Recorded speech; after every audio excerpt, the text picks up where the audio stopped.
200 Proofs Earth is Not a Spinning Ball by Eric Dubay. 1. The horizon always appears perfectly flat, 360 degrees around the observer, regardless of altitude. All amateur balloon, rocket, plane, and drone footage show a completely flat horizon over 20+ miles high. Only NASA and other government space agencies show curvature in their fake CGI photos and videos. 2. The horizon always rises to the eye level of the observer as altitude is gained, so you never have to look down to see it. If Earth were in fact a globe, no matter how large, as you ascended, the horizon would stay fixed, and the observer or camera would have to tilt, looking down further and further to see it. 3. The natural physics of water is to find and maintain its level. If Earth were a giant sphere, tilted, wobbling, and hurtling through infinite space, then truly flat, consistently level surfaces would not exist here. But since Earth is in fact an extended flat plane, this fundamental physical property of fluids, finding and remaining level, is consistent with experience and common sense. 4. Rivers run down to sea level, finding the easiest course, north, south, east, west, and all other intermediary directions over the Earth at the same time. If Earth were truly a spinning ball, then many of these rivers would be impossibly flowing uphill. For example, the Mississippi in its 3,000 miles would have to ascend 11 miles before reaching the Gulf of Mexico. 5. One portion of the Nile River flows for 1,000 miles with a fall of only 1 foot. Parts of the West African Congo, according to the supposed inclination and movement of the ball Earth, would be sometimes running uphill and sometimes down. This would also be the case for the Parana, Paraguay, and other long rivers. 6. If Earth were a ball 25,000 miles in circumference, as NASA and modern astronomy claim, spherical trigonometry dictates the surface of all standing water must curve downward an easily measurable 8 inches per mile multiplied by the square of the distance. This means along a 6-mile channel of standing water, the Earth would dip 6 feet on either end from the central peak. Every time such experiments have been conducted, however, standing water has proven to be perfectly level. 7. Surveyors, engineers, and architects are never required to factor the supposed curvature of the Earth into their projects. Canals, railways, bridges, and tunnels, for example, are always cut and laid horizontally, often over hundreds of miles, without any allowance for curvature. 8.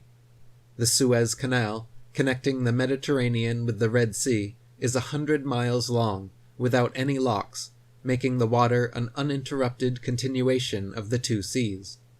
When constructed, the Earth's supposed curvature was not taken into account.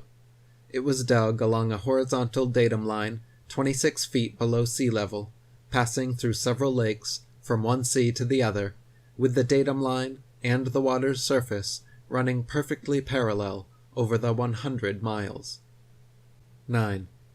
Engineer W. Winkler was published in the Earth Review regarding the Earth's supposed curvature, stating, "As an engineer of many years' standing, I saw that this absurd allowance is only permitted in school books. No engineer would dream of allowing anything of the kind. I've projected many miles of railways and many more of canals, and the allowance has not even been thought of, much less allowed for.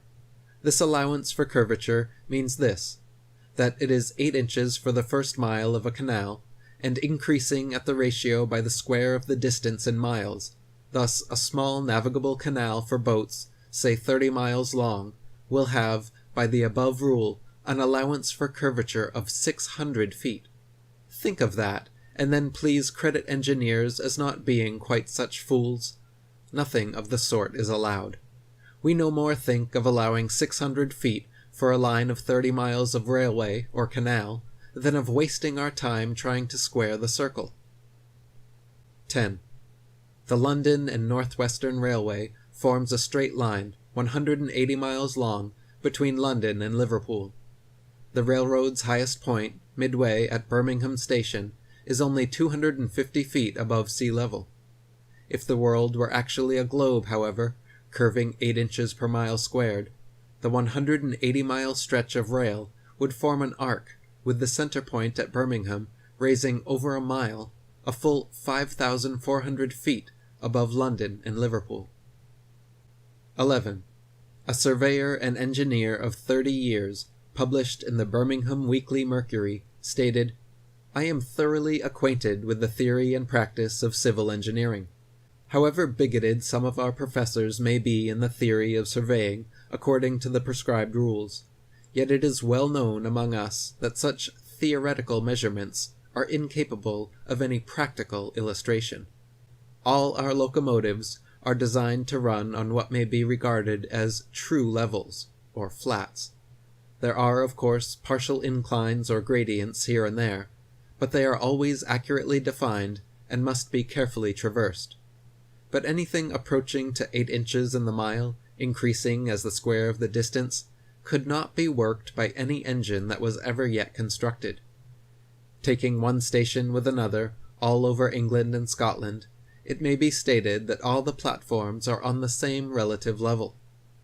The distance between eastern and western coasts of England may be set down as 300 miles. If the prescribed curvature was indeed as represented, the central stations at Rugby or Warwick ought to be close upon 3 miles higher than a cord drawn from the two extremities. If such was the case, there is not a driver or stoker within the kingdom that would be found to take charge of the train. We can only laugh at those of your readers who seriously give us credit for such venturesome exploits as running trains round spherical curves. Horizontal curves on levels are dangerous enough. Vertical curves would be 1,000 times worse, and with our rolling stock, constructed as at present, physically impossible. 12. The Manchester Ship Canal Company, published in the Earth Review, stated, "It is customary in railway and canal constructions for all levels to be referred to a datum which is nominally horizontal and is so shown on all sections. It is not in the practice in laying out public works to make allowances for the curvature of the earth." 13. In a 19th century French experiment by Mmbo and Arago, a powerful lamp with good reflectors was placed on the summit of Deserto del Palmas in Spain, and able to be seen all the way from Campri on the island of Ibiza. Since the elevation of the 2 points were identical, and the distance between covered nearly 100 miles, if Earth were a ball 25,000 miles in circumference, the light should have been more than 6,600 feet, 1.25 miles, below the line of sight. 14. The Lieutenant Colonel Portlock experiment used oxyhydrogen Drummond's lights and heliostats to reflect the sun's rays across stations set up across 108 miles of St. George's Channel. If the Earth were actually a ball 25,000 miles in circumference, Portlock's light should have remained hidden under 1.5 miles of curvature. 15. If the Earth were truly a sphere 25,000 miles in circumference, airplane pilots would have to constantly correct their altitudes downwards so as to not fly straight off into outer space. A pilot wishing to simply maintain their altitude at a typical cruising speed of 500 miles per hour would have to constantly dip their nose downwards and descend 2,777 feet, over 1/2 mile, every minute. Otherwise, without compensation, in 1 hour's time, the pilot would find themselves 31.5 miles higher than expected. 16. The experiment known as Airy's failure proved that the stars move relative to a stationary Earth, and not the other way around. By first filling a telescope with water to slow down the speed of light inside, then calculating the tilt necessary to get the starlight directly down the tube, Airy failed to prove the heliocentric theory, since the starlight was already coming in the correct angle, with no change necessary, and instead proved the geocentric model correct. 17. Olber's paradox states that if there were billions of stars which are suns, the night sky would be filled completely with light. As Edgar Allan Poe said, "Were the succession of stars endless, then the background of the sky would present as a uniform luminosity, since there could exist absolutely no point in all that background at which would not exist a star." In fact, Olber's paradox is no more a paradox than George Airy's experiment was a failure. Both are actually excellent refutations of the heliocentric spinning ball model. 18. The Michelson-Morley and Sagnac experiments attempted to measure the change in speed of light due to Earth's assumed motion through space. After measuring in every possible different direction in various locations, they failed to detect any significant change whatsoever, again proving the stationary geocentric model. 19. Tycho Brahe famously argued against the heliocentric theory in his time, positing that if the Earth revolved around the Sun, the change in relative position of the stars after 6 months' orbital motion could not fail to be seen. He argued that the stars should seem to separate as we approach, and come together as we recede. In actual fact, however, after 190 million miles of supposed orbit around the Sun, not a single inch of parallax can be detected in the stars, proving we have not moved at all. 20. If Earth were truly constantly spinning eastwards at over 1,000 miles per hour, vertically fired cannonballs and other projectiles should fall significantly due west. In actual fact, however, whenever this has been tested, vertically fired cannonballs shoot upwards an average of 14 seconds ascending, 14 seconds descending, and fall back to the ground no more than 2 feet away from the cannon, often directly back into the muzzle. 21. If the Earth were truly constantly spinning eastwards at over 1,000 miles per hour, helicopters and hot air balloons should be able to simply hover over the surface of the Earth and wait for their destinations to come to them. 22. If Earth were truly constantly spinning eastwards at over 1,000 miles per hour, during the Red Bull stratosphere dive, Felix Baumgartner, spending 3 hours ascending over New Mexico, should have landed 2,500 miles west in the Pacific Ocean, but instead landed a few dozen miles east of the takeoff point. 23. Ball believers often claim gravity magically and inexplicably drags the entire lower atmosphere of the Earth in perfect synchronization up to some undetermined height, where this progressively faster spinning atmosphere gives way to the non-spinning, non-gravitized, non-atmosphere of infinite vacuum space. Such nonsensical theories are debunked, however, by rain, fireworks, birds, bugs, clouds, smoke, planes, and projectiles, all of which would behave very differently if both the ball Earth and its atmosphere were constantly spinning eastwards at 1,000 miles per hour. 24.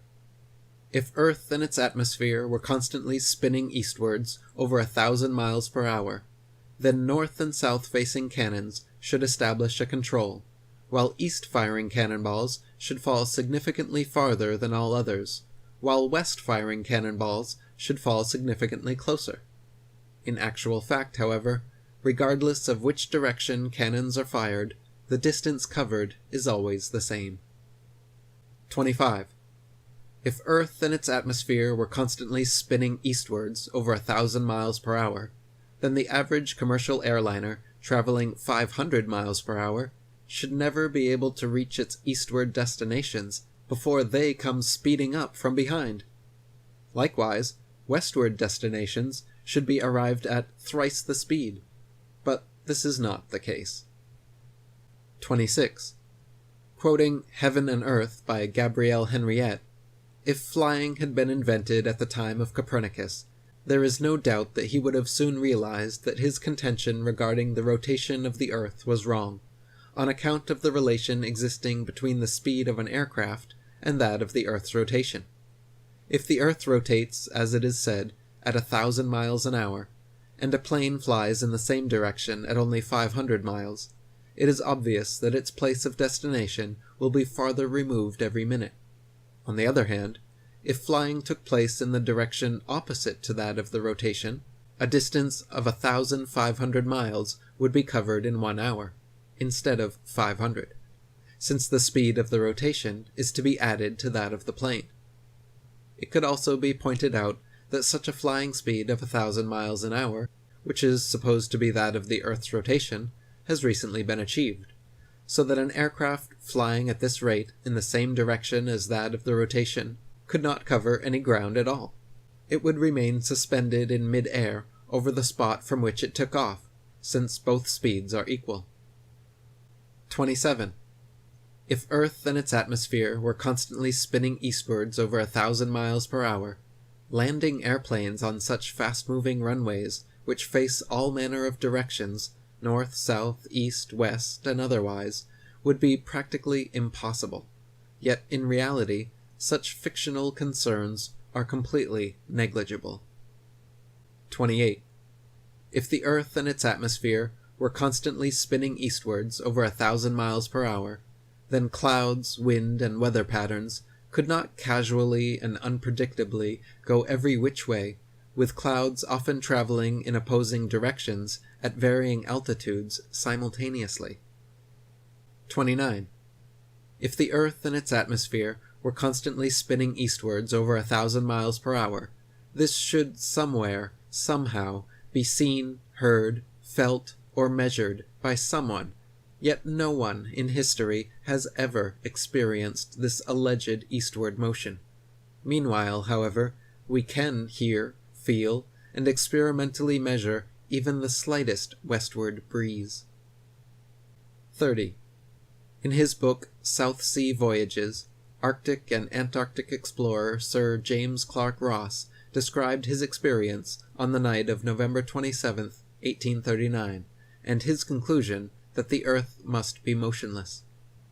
Quote, "The sky being very clear, it enabled us to observe the higher stratum of clouds to be moving in an exactly opposite direction to that of the wind, a circumstance which is frequently recorded in our meteorological journal, both in the northeast and southeast trades, and has also often been observed by former voyagers. Captain Basil Hall witnessed it from the summits of the Peak of Teneriffe, and Count Strzelecki, on ascending the volcanic mountain of Kirinea, in Hawaii, reached at 4,000 feet an elevation above that of the trade wind, and experienced the influence of an opposite current of air of a different hydrometric and thermometric condition. Count Strzelecki further informed me of the following seemingly anomalous circumstance, that at the height of 6,000 feet he found the current of air blowing at right angles to both the lower strata, also of a differing hydrometric and thermometric condition, but warmer than the inner stratum. Such a state of the atmosphere is compatible only with the fact which other evidence has demonstrated, that the Earth is at rest." 31. Quoting Zetetic Cosmogony, Thomas Winship states, "Let imagination picture to the mind what force air would have which was set in motion by a spherical body of 8,000 miles in diameter, which in 1 hour was spinning round 1,000 miles per hour, rushing through space at 65,000 miles per hour, and gyrating across the heavens. Then let conjecture endeavor to discover whether the inhabitants on such a globe could keep their hair on. If the earth globe rotates on its axis at the terrific rate of 1,000 miles an hour, such an immense mass would of necessity cause a tremendous rush of wind in the space it occupied. The wind would go all one way, and anything like clouds which got caught within the sphere of influence of the rotating sphere would have to go the same way. The fact that the earth is at rest is proved by kite flying." 32. If gravity is credited with being a force strong enough to hold the world's oceans, buildings, people, and atmosphere stuck to the surface of a rapidly spinning ball, then it is impossible for gravity to also simultaneously be weak enough to allow little birds, bugs, and planes to take off and travel freely unabated in any direction. 33. If gravity is credited with being a force strong enough to curve the massive expanse of oceans around a globular Earth, it would be impossible for fish and other creatures to swim through such forcefully held water. 34. Ship captains in navigating great distances at sea never need to factor the supposed curvature of the Earth into their calculations. Both plain sailing and great circle sailing, the world's most popular navigation methods, use plane, not spherical trigonometry, making all mathematical calculations on the assumption that the Earth is perfectly flat. If the Earth were in fact a sphere, such an errant assumption would lead to constant glaring inaccuracies. Plain sailing has worked perfectly fine in both theory and practice for thousands of years, however, and plane trigonometry has time and again proven more accurate than spherical trigonometry in determining distances across the oceans. 35. If the Earth were truly a globe, then every line of latitude south of the equator would have to measure a gradually smaller and smaller circumference the farther south traveled.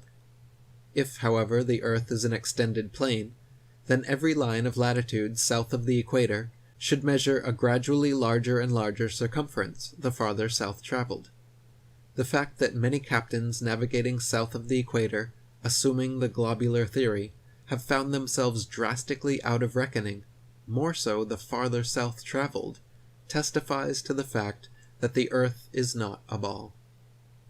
36. During Captain James Clark Ross's voyages around the Antarctic circumference, he often wrote in his journal, perplexed at how they routinely found themselves out of accordance with their charts, stating that they found themselves an average of 12 to 16 miles outside their reckoning every day, later on, further south, as much as 29 miles. 37.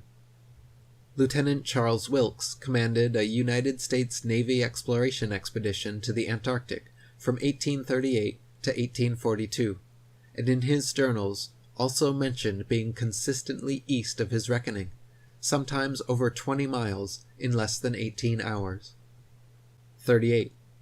To quote Reverend Thomas Milner, "In the southern hemisphere, navigators to India have often fancied themselves east of the Cape when still west, and have been driven ashore on the African coast, which, according to their reckoning, lay behind them. This misfortune happened to a fine frigate, the Challenger, in 1845. How came Her Majesty's ship Conqueror to be lost? How have so many other noble vessels, perfectly sound, perfectly manned, perfectly navigated, been wrecked in calm weather, not only in dark night or in a fog, but in broad daylight and sunshine, in the former case upon the coasts, in the latter upon sunken rocks, from being out of reckoning? The simple answer is that Earth is not a ball." 39. Practical distance measurements taken from the Australian Handbook, Almanac, Shippers and Importers Directory state that the straight-line distance between Sydney and Nelson is 1,550 statute miles. Their given difference in longitude is 22 degrees, 2 minutes and 14 seconds. Therefore, if 22 degrees, 2 minutes and 14 seconds out of 360 is 1,550 miles, the entirety would measure 25,182 miles. This is not only larger than the ball Earth is said to be at the equator, but a whole 4,262 miles greater than it would be at Sydney's southern latitude on a globe of said proportions. 40. From near Cape Horn, Chile, to Port Phillip in Melbourne, Australia, the distance is 10,500 miles, or 143 degrees of longitude away. Factoring in the remaining degrees to 360 makes for a total distance of 26,430 miles around this particular latitude, which is over 1,500 miles wider than Earth is supposed to be at the equator, and many more thousands of miles wider than it is supposed to be at such southern latitudes. 41. Similar calculations made from the Cape of Good Hope, South Africa, to Melbourne, Australia, at an average latitude of 35.5 degrees south, have given an approximate figure of over 25,000 miles, which is again equal to or greater than the Earth's supposed greatest circumference at the equator. Calculations from Sydney, Australia, to Wellington, New Zealand, at an average of 37.5 degrees south, have given an approximate circumference of 25,500 miles, greater still. According to the ball Earth theory, the circumference of the Earth at 37.5 degrees southern latitude should be only 19,757 statute miles, almost 6,000 miles less than such practical measurements. 42. In the ball Earth model, Antarctica is an ice continent which covers the bottom of the ball from 78 degrees south latitude to 90, and is therefore not more than 12,000 miles in circumference. Many early explorers, including Captain Cook and James Clark Ross, however, in attempting Antarctic circumnavigation, took 3 to 4 years and clocked 50 to 60,000 miles around. The British ship Challenger also made an indirect but complete circumnavigation of Antarctica, traversing 69,000 miles. This is entirely inconsistent with the ball model. 43. If Earth was a ball, there are several flights in the southern hemisphere which would have their quickest, straightest path over the Antarctic continent, such as Santiago, Chile, to Sydney, Australia. Instead of taking the shortest, quickest route in a straight line over Antarctica, all such flights detour all manner of directions away from Antarctica instead, claiming the temperatures too cold for airplane travel. Considering the fact that there are plenty of flights to, from, and over Antarctica, and NASA claims to have technology keeping them in conditions far colder and far hotter than any experienced on Earth, such an excuse is clearly just an excuse, and these flights aren't made because they are impossible. 44. If Earth was a ball and Antarctica was too cold to fly over, the only logical way to fly from Sydney to Santiago would be a straight shot over the Pacific, staying in the southern hemisphere the entire way. Refueling could be done in New Zealand or other southern hemisphere destinations along the way if absolutely necessary. In actual fact, however, Santiago to Sydney flights go into the northern hemisphere, making stopovers at LAX and other North American airports before continuing back down to the southern hemisphere. Such ridiculously wayward detours make no sense on the globe, but make perfect sense and form nearly straight lines when shown on a flat Earth map. 45. On a ball Earth, Johannesburg, South Africa to Perth, Australia should be a straight shot over the Indian Ocean, with convenient refueling possibilities on Mauritius or Madagascar. In actual practice, however, most Johannesburg to Perth flights curiously stop over either in Dubai, Hong Kong, or Malaysia, all of which make no sense on the ball, but are completely understandable when mapped on a flat Earth. 46. On a ball Earth, Cape Town, South Africa to Buenos Aires, Argentina should be a straight shot over the Atlantic, following the same line of latitude across, but instead, every flight goes to connecting locations in the northern hemisphere first, stopping over anywhere from London to Turkey to Dubai. Once again, these make absolutely no sense on the globe, but are completely understandable options when mapped on a flat Earth. 47. On a ball Earth, Johannesburg, South Africa to Sao Paulo, Brazil should be a quick, straight shot along the 25th southern latitude, but instead, nearly every flight makes a refueling stop at the 50th degree north latitude in London first. The only reason such a ridiculous stopover works in reality is because the Earth is flat. 48.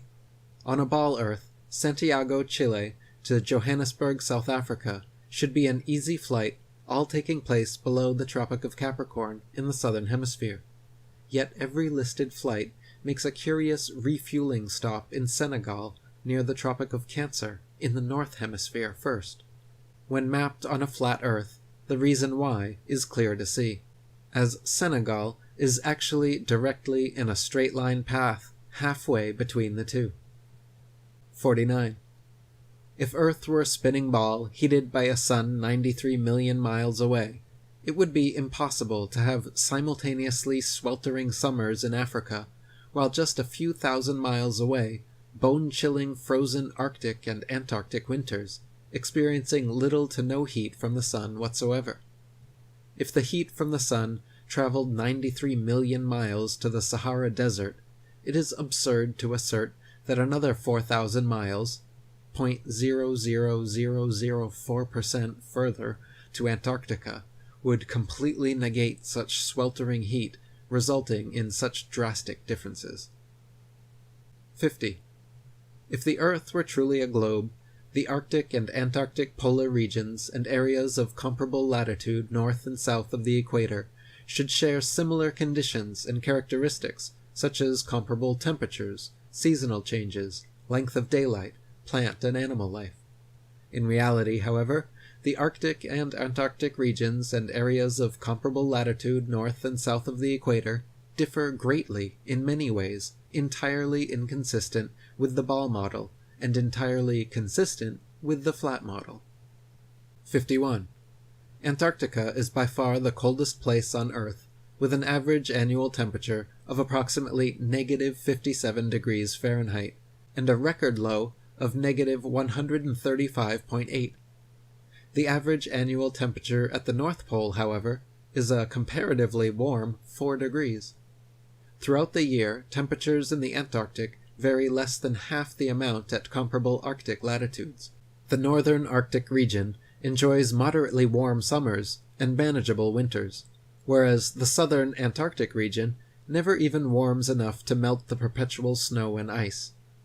On a tilting, wobbling ball Earth spinning uniformly around the sun, Arctic and Antarctic temperatures and seasons should not vary so greatly.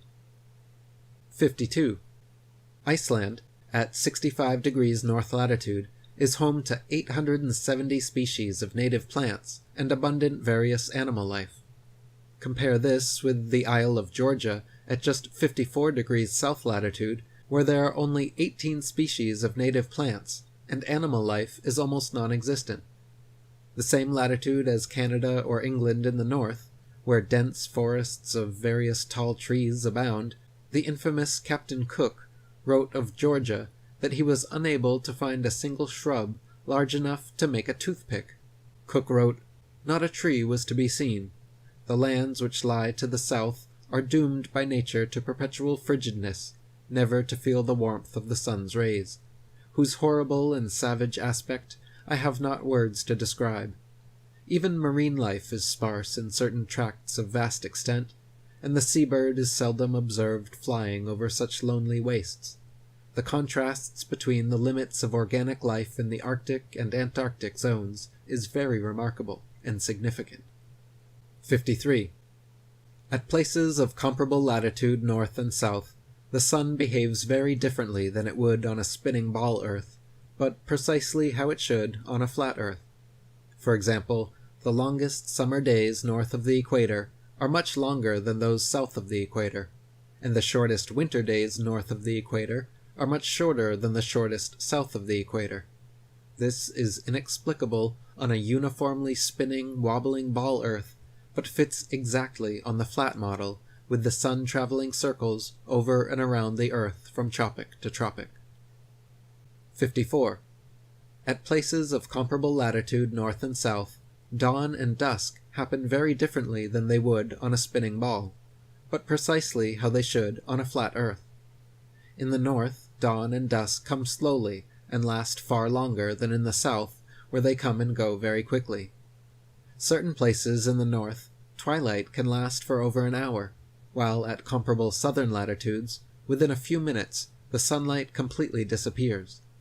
This is inexplicable on a uniformly spinning, wobbling ball Earth, but is exactly what is expected on a flat Earth, with the sun traveling faster, wider circles over the south, and slower, narrower circles over the north. 55. If the sun circles over and around the Earth every 24 hours, steadily traveling from tropic to tropic every 6 months, it follows that the northern central region would annually receive far more heat and sunlight than the southern circumferential region. Since the sun must sweep over the larger southern region in the same 24 hours it has to pass over the smaller northern region, its passage must necessarily be proportionally faster as well. This perfectly explains the differences in Arctic and Antarctic temperatures, seasons, length of daylight, plant and animal life. This is why the Antarctic morning dawn and evening twilight are very abrupt compared with the North, and this explains why many midsummer Arctic nights the sun does not set at all. 56.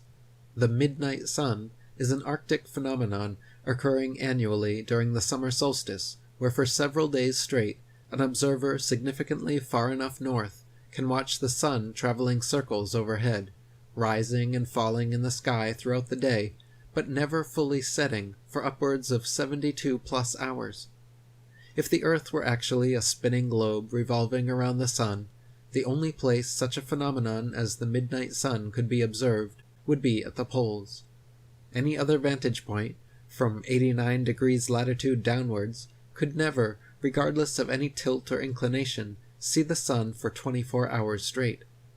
To see the sun for an entire revolution on a spinning globe at points other than the poles, you would have to be looking through miles and miles of land and sea for part of the revolution. 57. The establishment claims the midnight sun is experienced in Antarctica, but they conveniently do not have any uncut videos showing this, nor do they allow independent explorers to travel to Antarctica during the winter solstice to verify or refute these claims.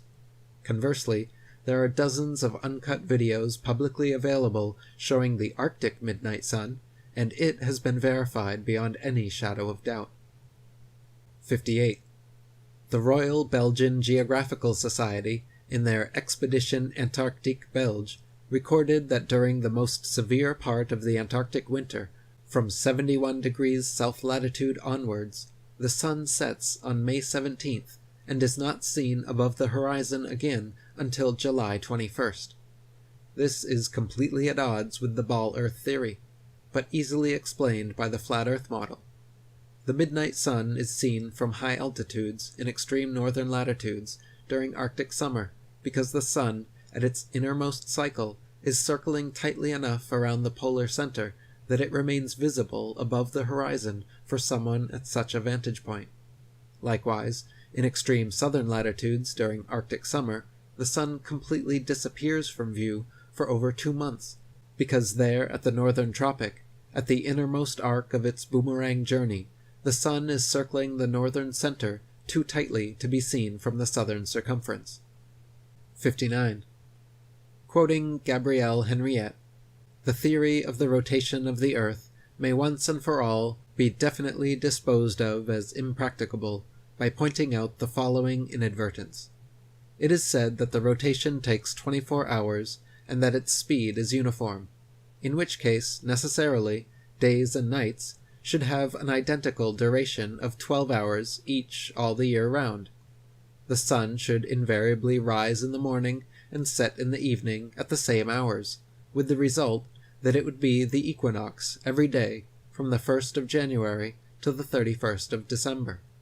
One should stop and reflect on this before saying that the Earth has a movement of rotation. How does the system of gravitation account for the seasonal variations in the lengths of days and nights if the Earth rotates at a uniform speed in 24 hours? 60. Anyone can prove the sea horizon perfectly straight and the entire Earth perfectly flat using nothing more than a level, tripods, and a wooden plank. At any altitude above sea level, simply fix a 6 to 12 foot long, smooth, leveled board edgewise upon tripods and observe the skyline from eye level behind it.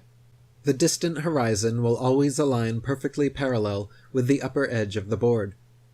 Furthermore, if you move in a half circle from one end of the board to the other whilst observing the skyline over the upper edge, you will be able to trace a clear, flat, 10 to 20 miles depending on your altitude.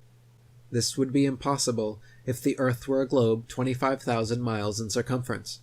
The horizon would align over the center of the board, but then gradually, noticeably decline towards the extremities.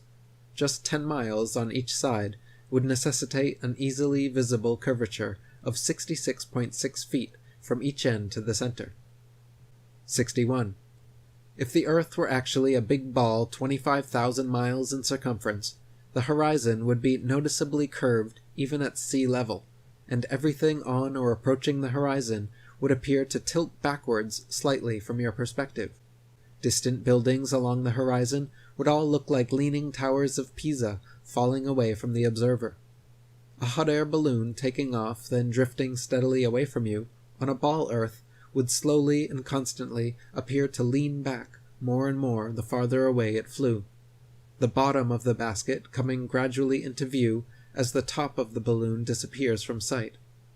In reality, however, buildings, balloons, trees, people, anything and everything at right angles to the ground and horizon remains so, regardless the distance or height of the observer. 62. Samuel Rowbotham's experiments at the Old Bedford level proved conclusively the canal's water to be completely flat over a 6-mile stretch. First he stood in the canal with his telescope held 8 inches above the surface of the water. Then his friend in a boat with a 5-foot-tall flag sailed the 6 miles away. If Earth were a ball 25,000 miles in circumference, the 6-mile stretch of water should have comprised an arc exactly 6 feet high in the middle, so the entire boat and flag should have ultimately disappeared, when in fact the entire boat and flag remained visible at the same height for the entire journey. 63. In a second experiment, Dr. Rowbotham affixed flags 5 feet high along the shoreline, one at every mile marker. Then, using his telescope, mounted at 5 feet just behind the first flag, looked over the tops of all 6 flags, which lined up in a perfectly straight line. If the Earth were a ball 25,000 miles in circumference, the flags should have progressively dipped down after the first establishing line of sight. The second would have descended 8 inches, 32 inches for the third, 6 feet for the fourth, 10 feet 8 inches for the fifth, and 16 feet 8 inches for the sixth.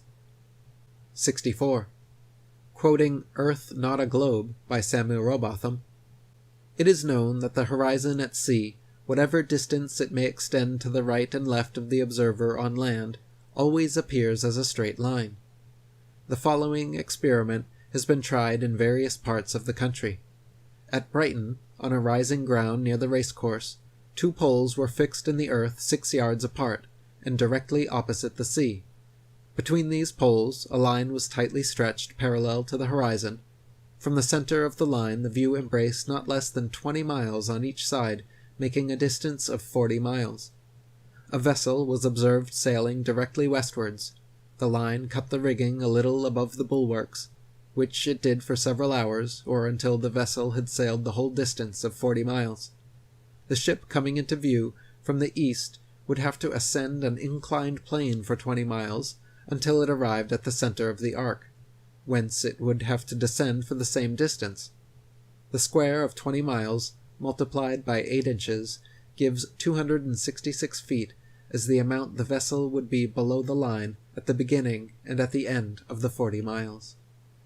65. Also quoting Dr. Rowbotham, "On the shore near Waterloo, a few miles to the north of Liverpool, a good telescope was fixed at an elevation of 6 feet above the water. It was directed to a large steamer, just leaving the River Mersey and sailing out to Dublin. Gradually the masthead of the receding vessel came nearer to the horizon, until, at length, after more than 4 hours had elapsed, it disappeared. The ordinary rate of sailing of the Dublin steamers was fully 8 miles an hour, so that the vessel would be at least 32 miles distant when the masthead came to the horizon.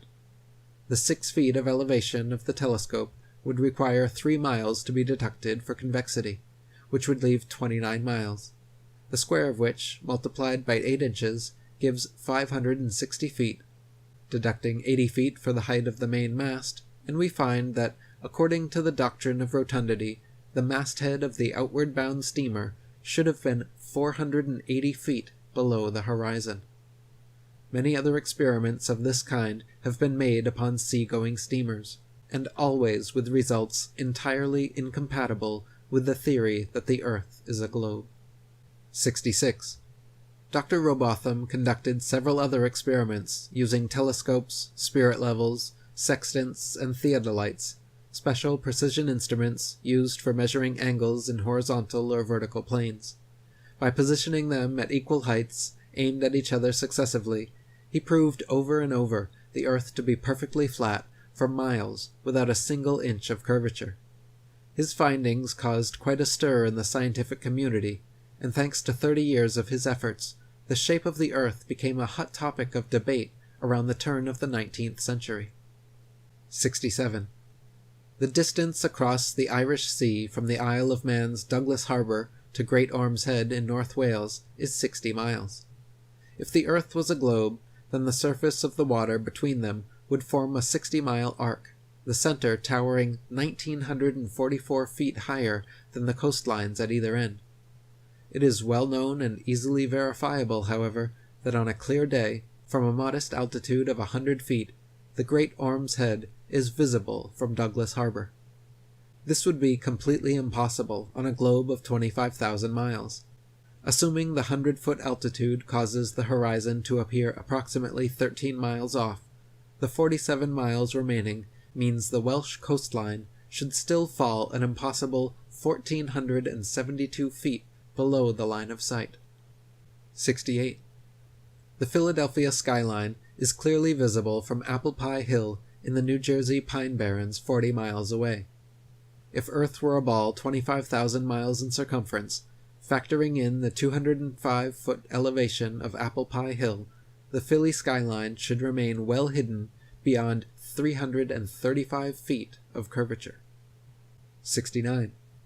The New York City skyline is clearly visible from Harriman State Park's Bear Mountain 60 miles away.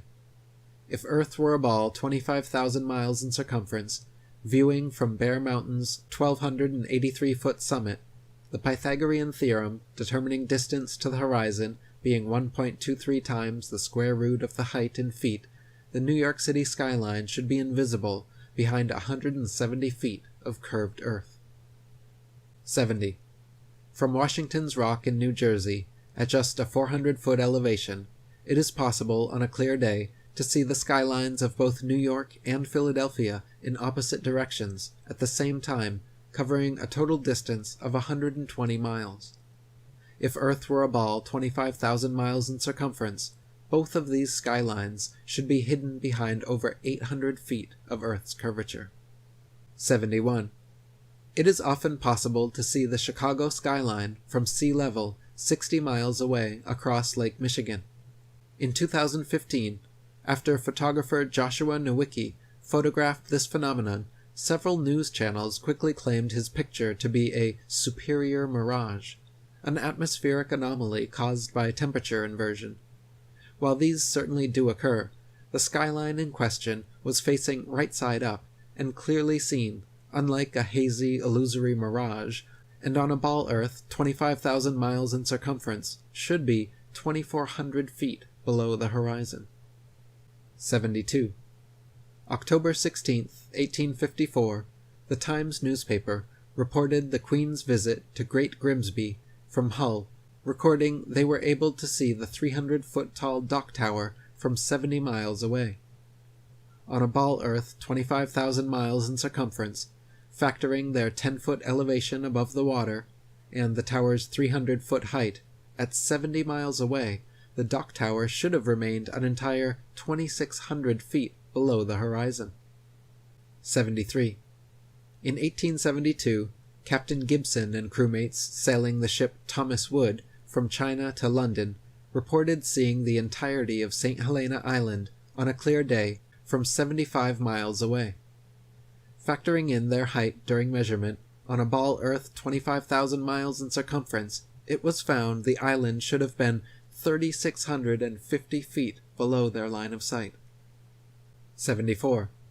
From Genoa, Italy, at a height of just 70 feet above sea level, the island of Gorgona can often be seen 81 miles away. If Earth were a ball 25,000 miles in circumference, Gorgona should be hidden beyond 3,332 feet of curvature. 75. From Genoa, Italy, at a height of just 70 feet above sea level, the island of Corsica can often be seen 99 miles away. If Earth were a ball 25,000 miles in circumference, Corsica should fall 5,245 feet, almost an entire mile below the horizon. 76.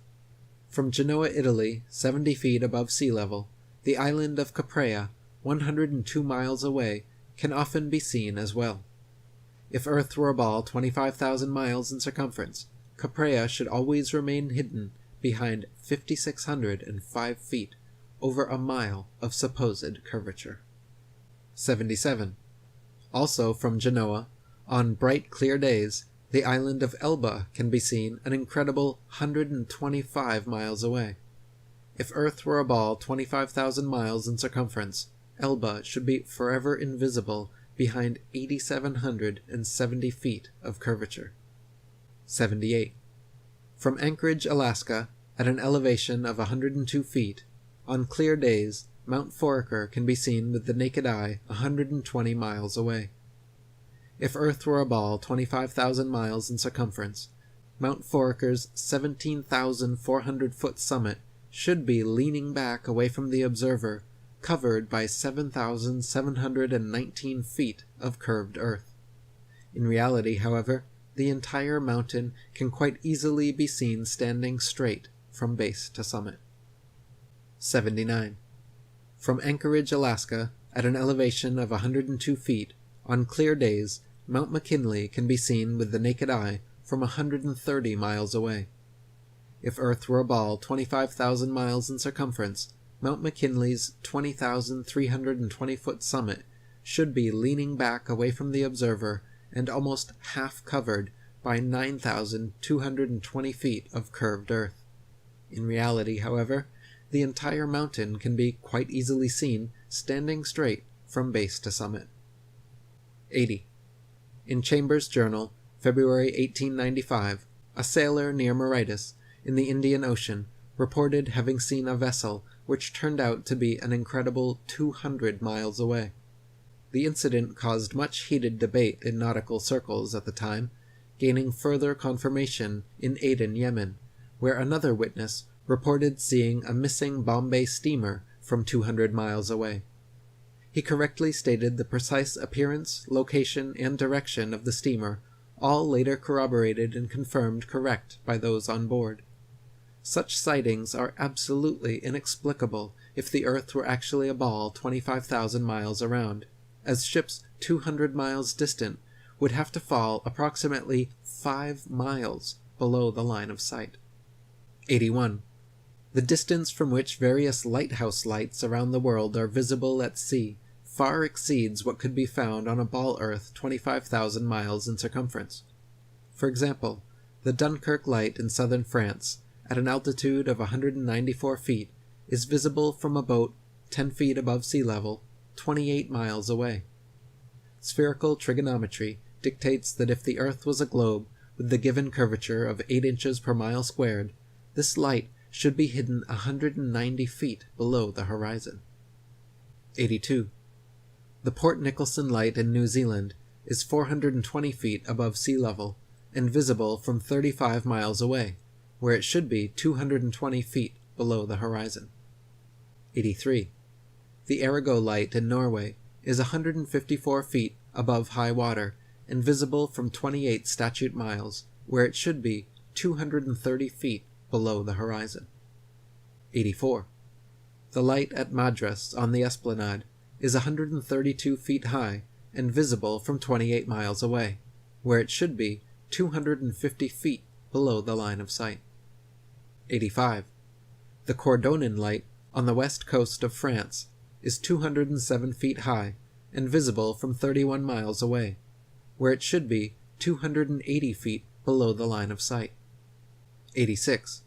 The light at Cape Bonavista, Newfoundland, is 150 feet above sea level and visible at 35 miles, where it should be 491 feet below the horizon. 87.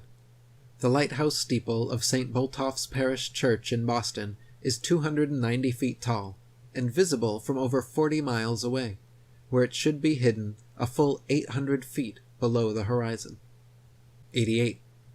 The Isle of Wight Lighthouse in England is 180 feet high, and can be seen up to 42 miles away, a distance at which modern astronomers say the light should fall 996 feet below line of sight. 89. The Cape Lagulas Lighthouse in South Africa is 33 feet high, 238 feet above sea level, and can be seen for over 50 miles. If the world were a globe, this light would fall 1,400 feet below an observer's line of sight. 90. The Statue of Liberty in New York stands 326 feet above sea level, and on a clear day can be seen as far as 60 miles away.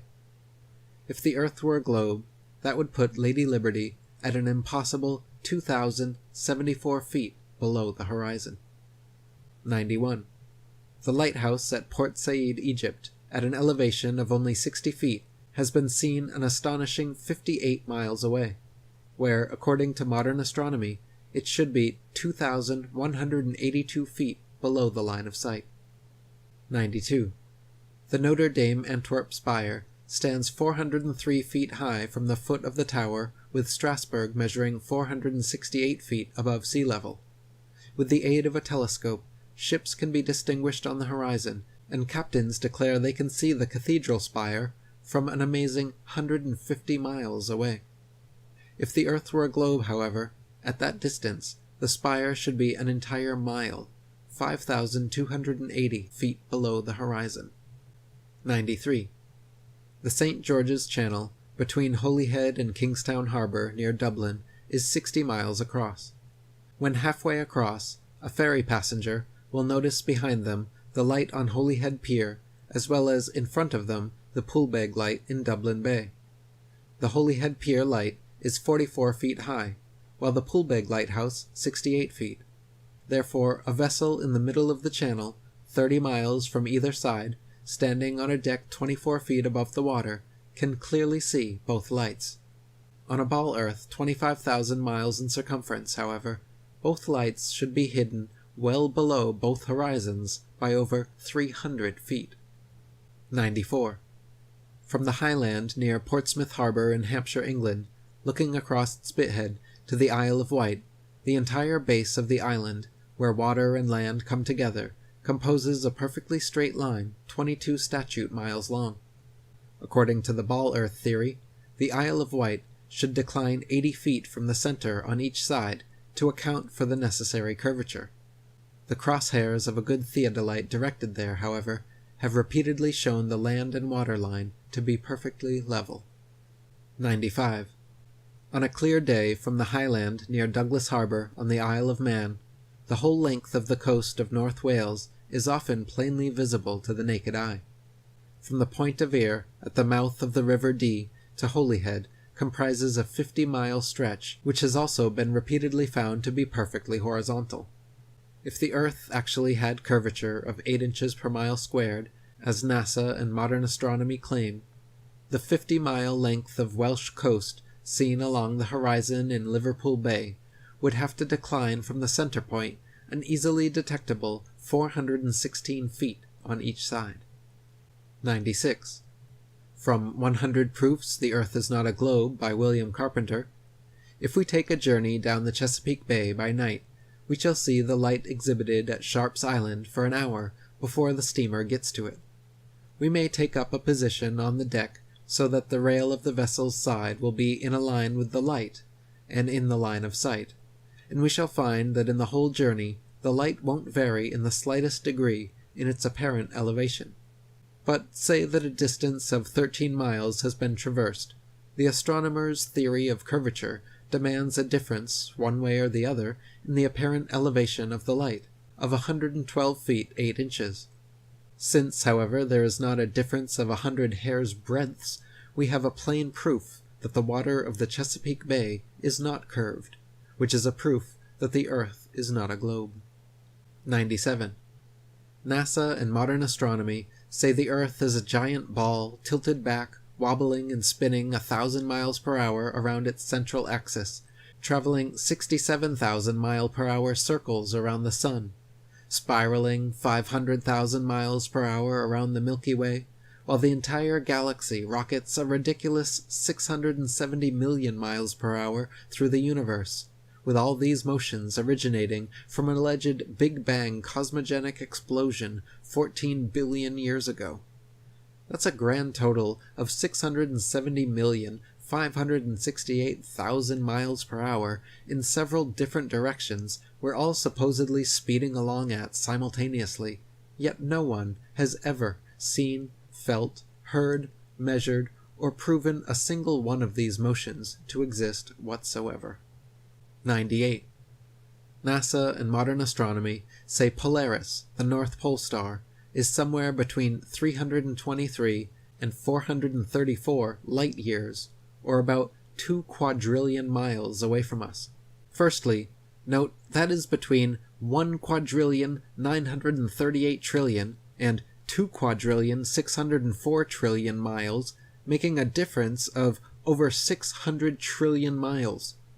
If modern astronomy cannot even agree on the distance to stars within hundreds of trillions of miles, perhaps their science is flawed, and their theory needs re-examining.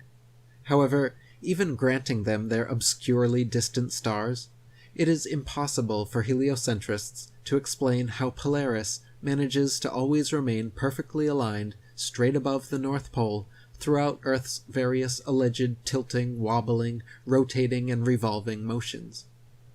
99.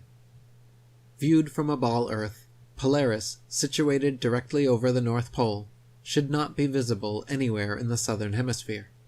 For Polaris to be seen from the southern hemisphere of a globular Earth, the observer would have to be somehow looking through the globe, and miles of land and sea would have to be transparent. Polaris has been seen, however, up to over 20 degrees south latitude. 100. If Earth were a ball, the Southern Cross and other southern constellations would all be visible at the same time from every longitude on the same latitude, as is the case in the north with Polaris and its surrounding constellations. Ursa Major and Minor, and many others can be seen from every northern meridian simultaneously, whereas in the south, constellations like the Southern Cross cannot. This proves the southern hemisphere is not turned under, as in the ball Earth model, but simply stretching further outwards away from the northern center point, as in the flat Earth model. 101. Sigma Octantis is claimed to be a southern central pole star similar to Polaris, around which the southern hemisphere stars all rotate around the opposite direction. Unlike Polaris, however, Sigma Octantis cannot be seen simultaneously from every point along the same latitude. It is not central, but allegedly 1 degree off-center. It is not motionless, and in fact cannot be seen at all using publicly available telescopes. There is legitimate speculation regarding whether Sigma Octantis even exists. Either way, the direction in which stars move overhead is based on perspective and the exact direction you're facing, not which hemisphere you're in. 102. Some heliocentrists have tried to suggest that the pole star's gradual declination overhead as an observer travels southwards is proof of a globular Earth. Far from it. The declination of the pole star, or any other object, is simply a result of the law of perspective on plane surfaces. The law of perspective dictates that the angle and height at which an object is seen diminishes the farther one recedes from the object, until, at a certain point, the line of sight and the seemingly uprising surface of the Earth converges to a vanishing point, i.e. the horizon line, beyond which the object is invisible. In the ball Earth model, the horizon is claimed to be the curvature of the Earth, whereas, in reality, the horizon is known to be simply the vanishing line of perspective based on the strength of your eyes, instruments, weather, and altitude. 103. There are several constellations which can be seen from far greater distances over the face of the Earth than should be possible if the world were a rotating, revolving, wobbling ball.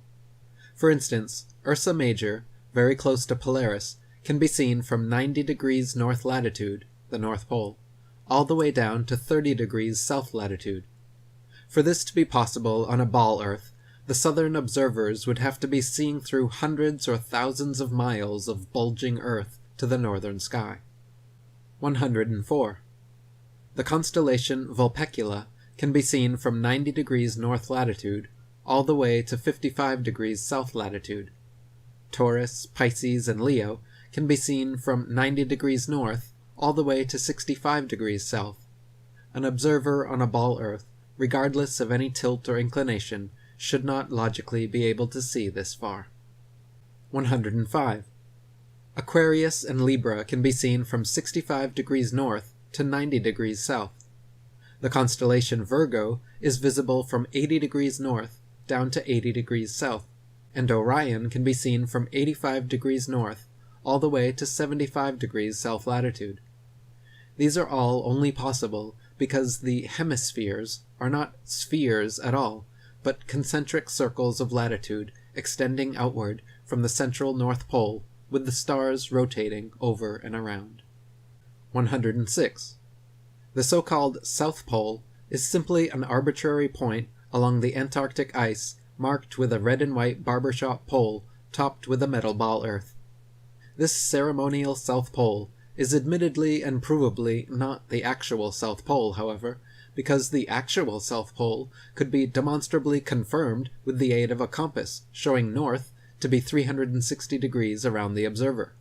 Since this feat has never been achieved, the model remains pure theory, along with the establishment's excuse that the geomagnetic poles supposedly constantly move around, making verification of their claims impossible. 107. Ring magnets, of the kind found in loudspeakers, have a central North Pole, with the opposite South Pole actually being all points along the outer circumference. This perfectly demonstrates the magnetism of our flat Earth, whereas the alleged source of magnetism in the ball Earth is emitted from a hypothetical molten magnetic core in the center of the ball, which they claim conveniently causes both poles to constantly move, thus evading independent verification at their two ceremonial poles. In reality, the deepest drilling operation in history, the Russian Kola Ultradeep, managed to get only 8 miles down.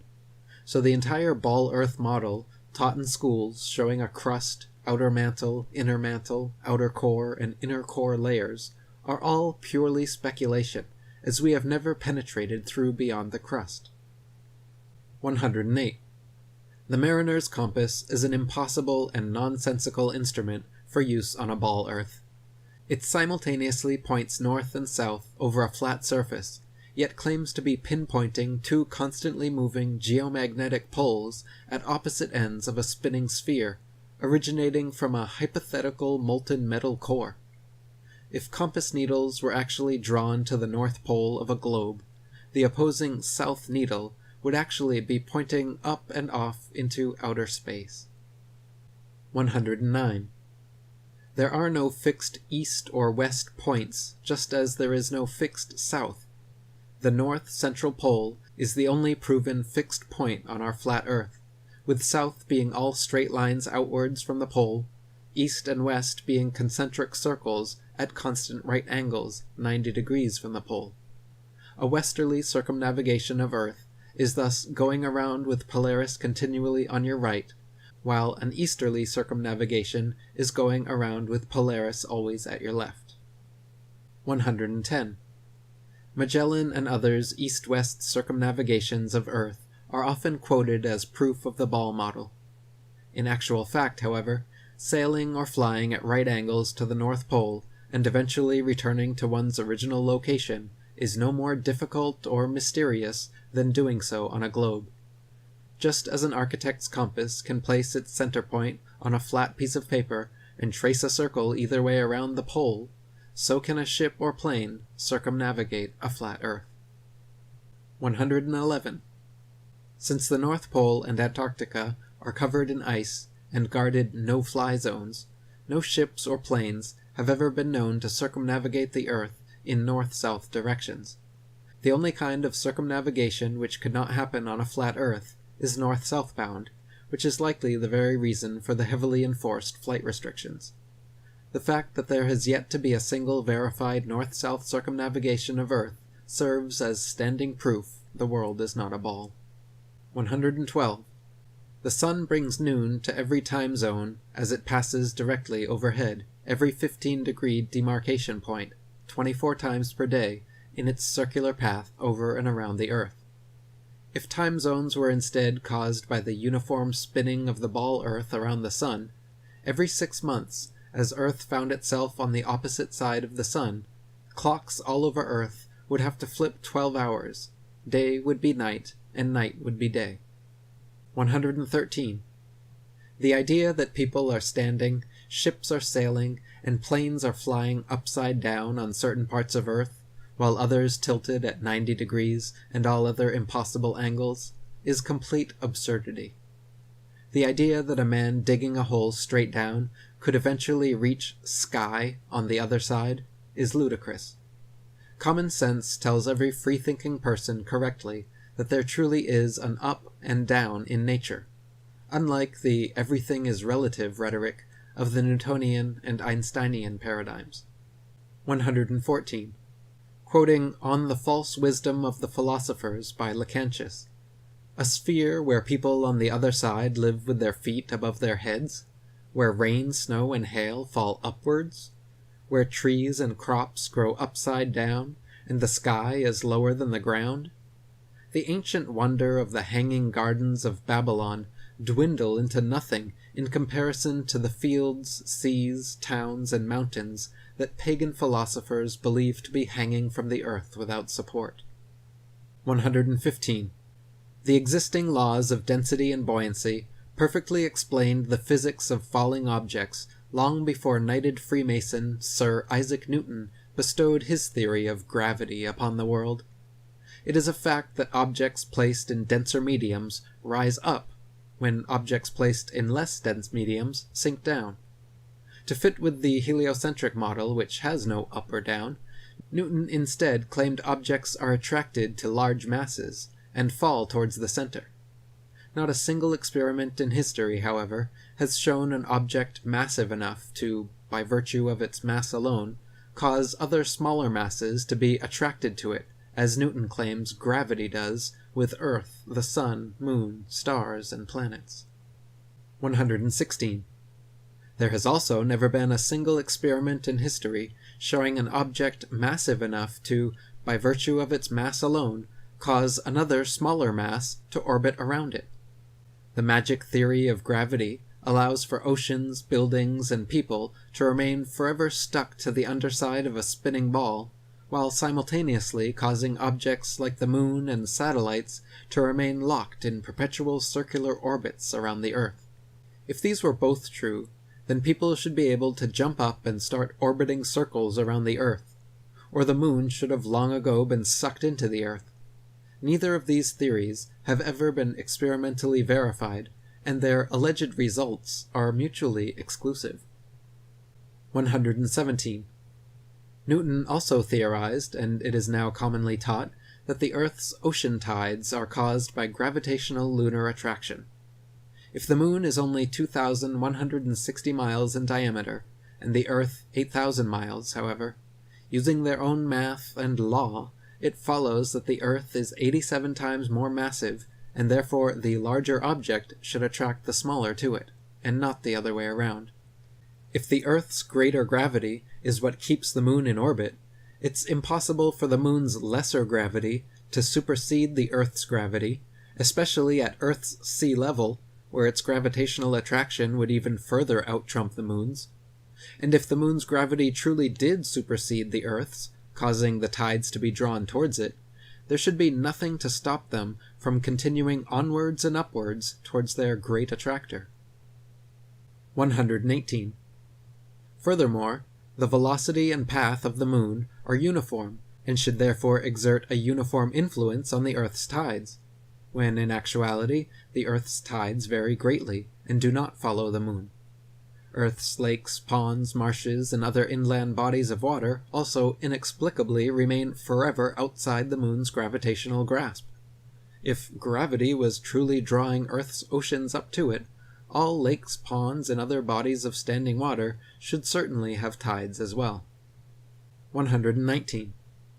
It is claimed that the other planets are spheres, and so therefore Earth must also be a sphere.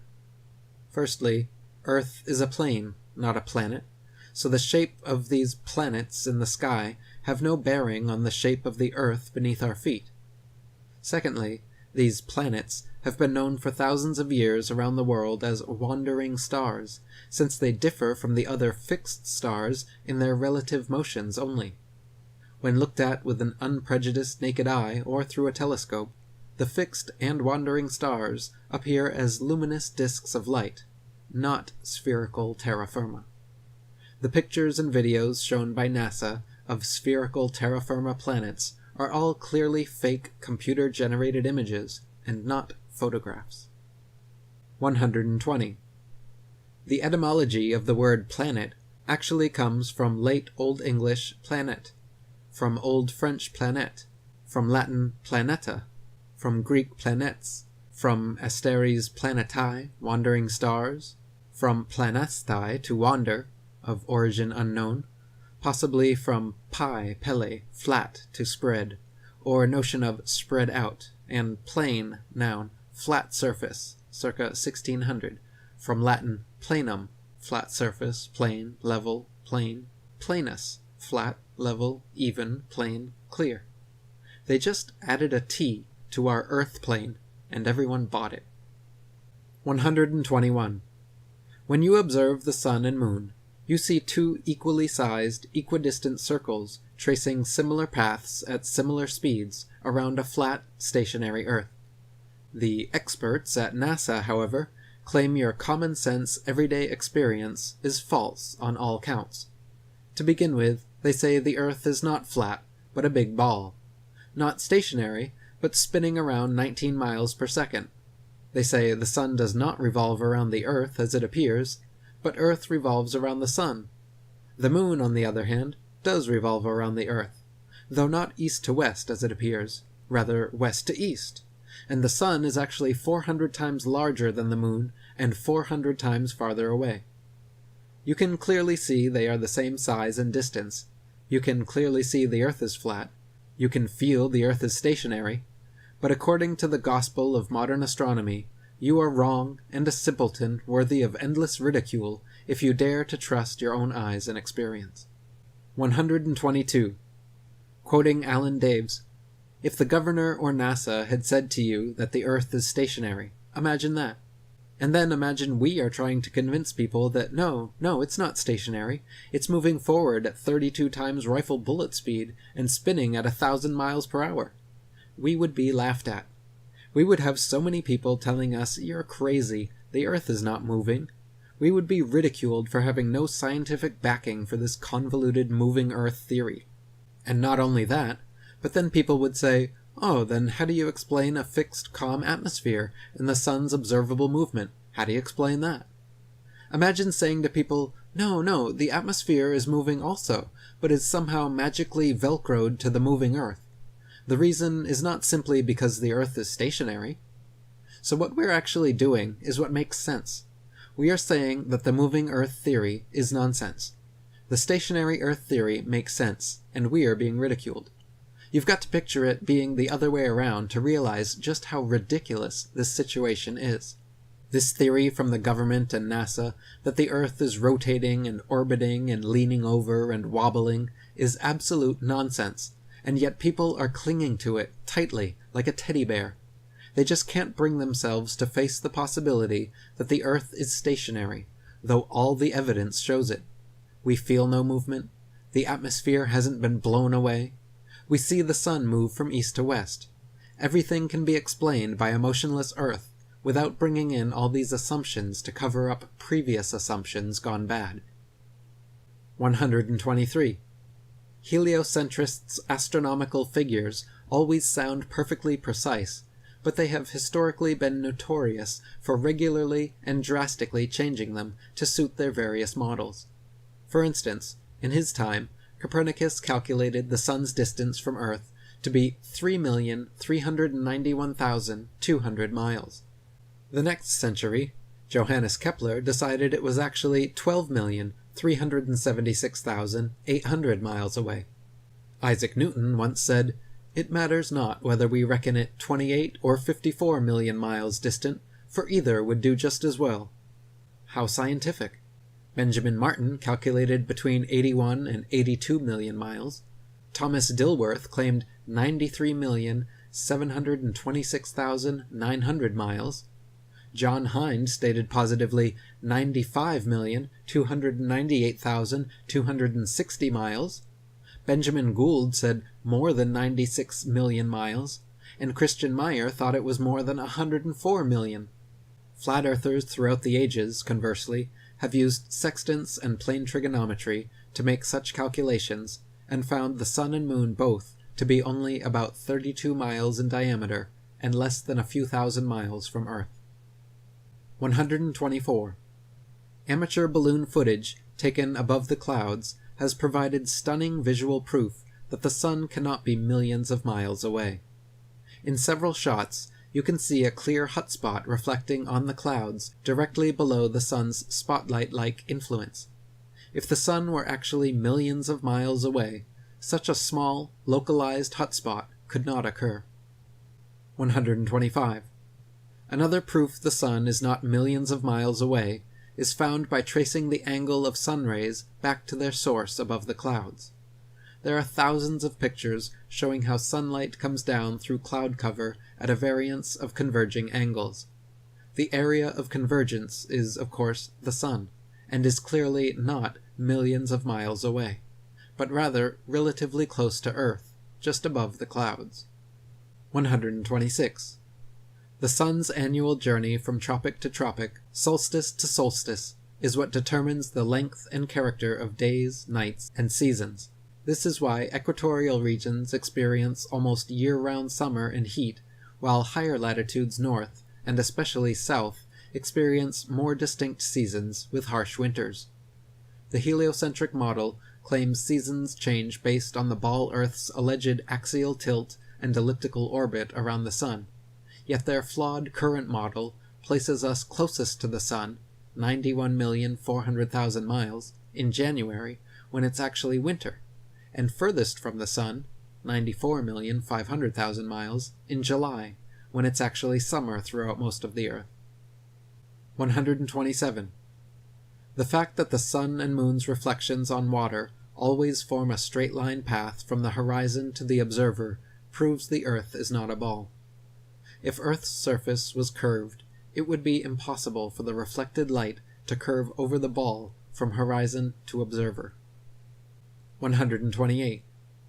There are huge, centuries-old stone sundials and moondials all over the world which still tell the time now, down to the minute, as perfectly as the day they were made.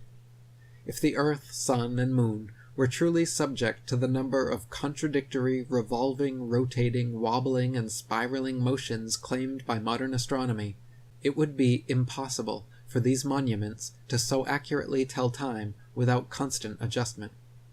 129. To quote William Carpenter, "Why, in the name of common sense, should observers have to fix their telescopes on solid stone bases so that they should not move a hair's breadth, if the earth on which they fix them moves at the rate of 19 miles in a second?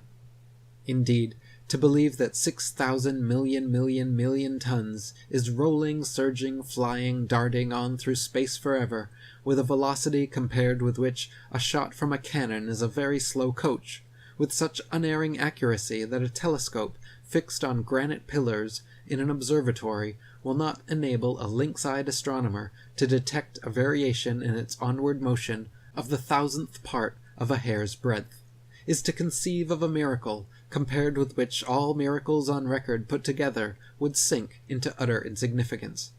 Since we can, in middle north latitudes, see the North Star on looking out of a window that faces it, and out of the very same corner of the very same pane of glass, in the very same window all the year round, it is proof enough for any man in his senses that we have made no motion at all, and that the earth is not a globe. 130.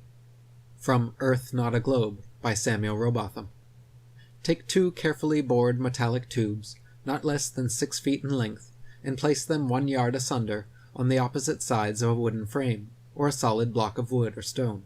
So adjust them that their centers or axes of vision should be perfectly parallel to each other. Now direct them to the plane of some notable fixed star, a few seconds previous to its meridian time. Let an observer be stationed at each tube, and the moment the star appears in the first tube, let a loud knock or other signal be given, to be repeated by the observer at the second tube when he first sees the same star. A distinct period of time will elapse between the signals given.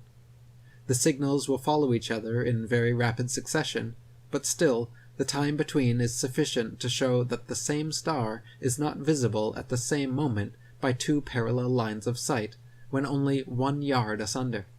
A slight inclination of the second tube towards the first tube would be required for the star to be seen through both tubes at the same instant.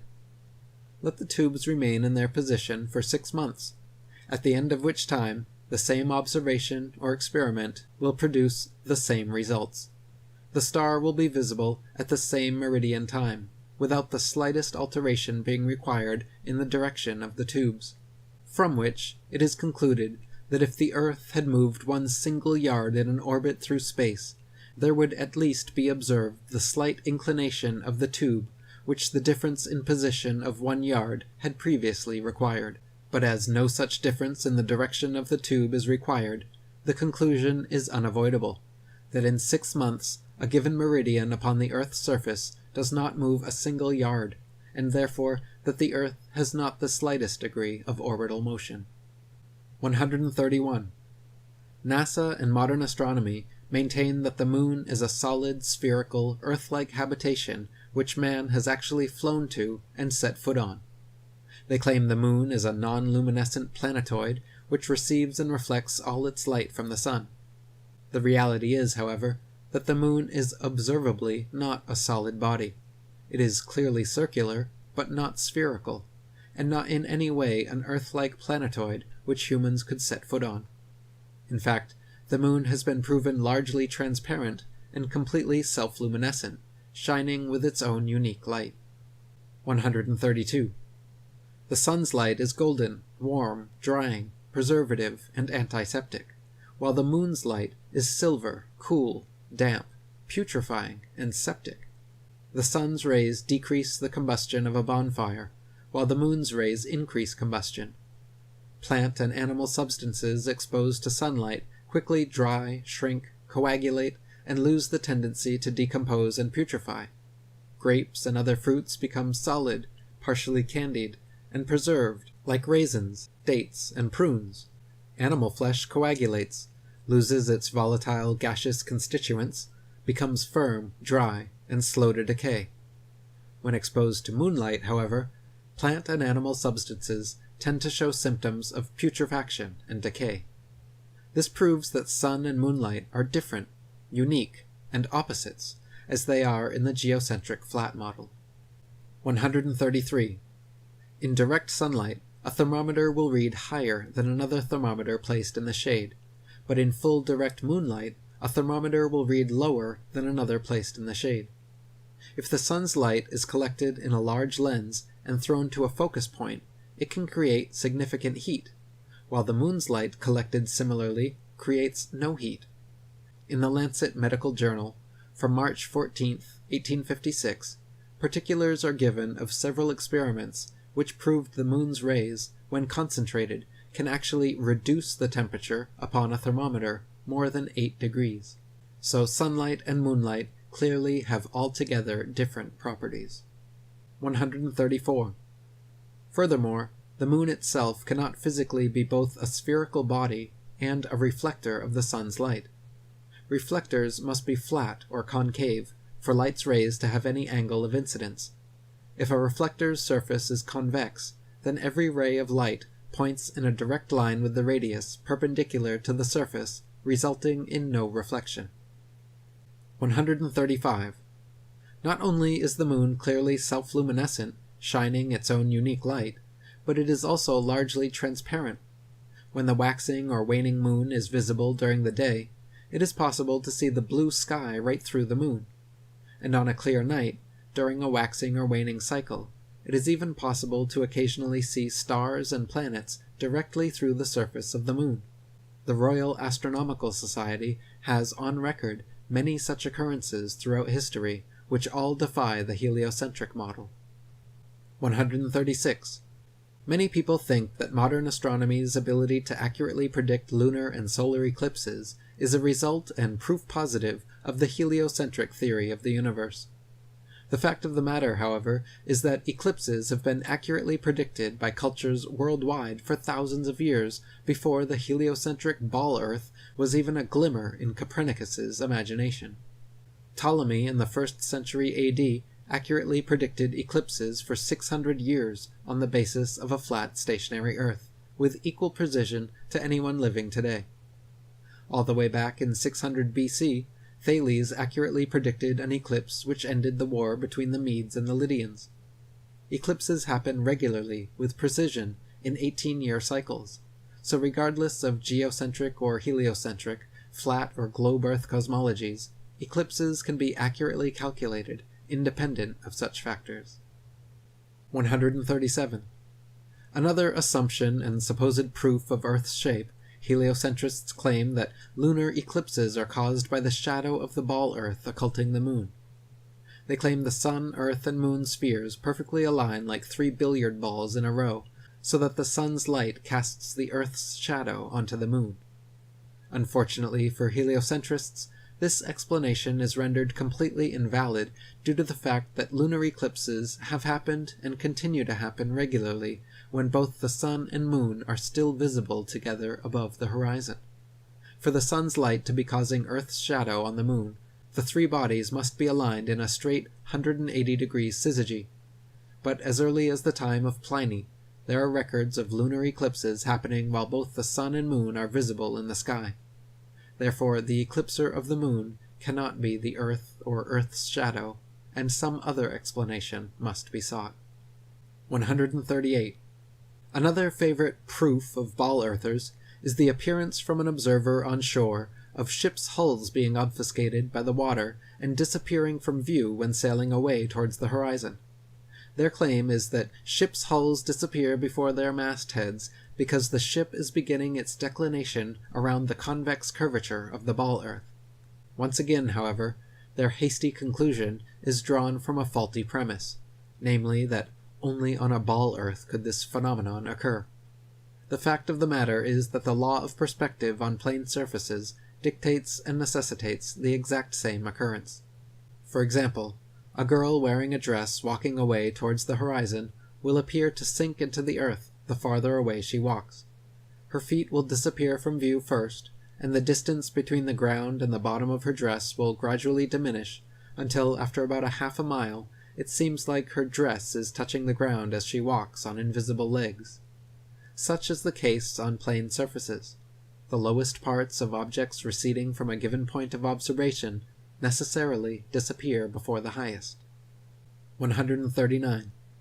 Not only is the disappearance of ships' hulls explained by the law of perspective on flat surfaces, it is proven undeniably true with the aid of a good telescope.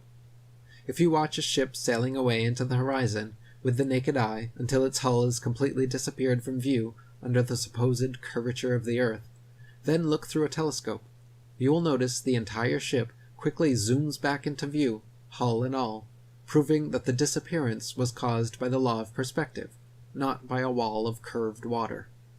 This also proves that the horizon is simply the vanishing line of perspective from your point of view, not the alleged curvature of Earth.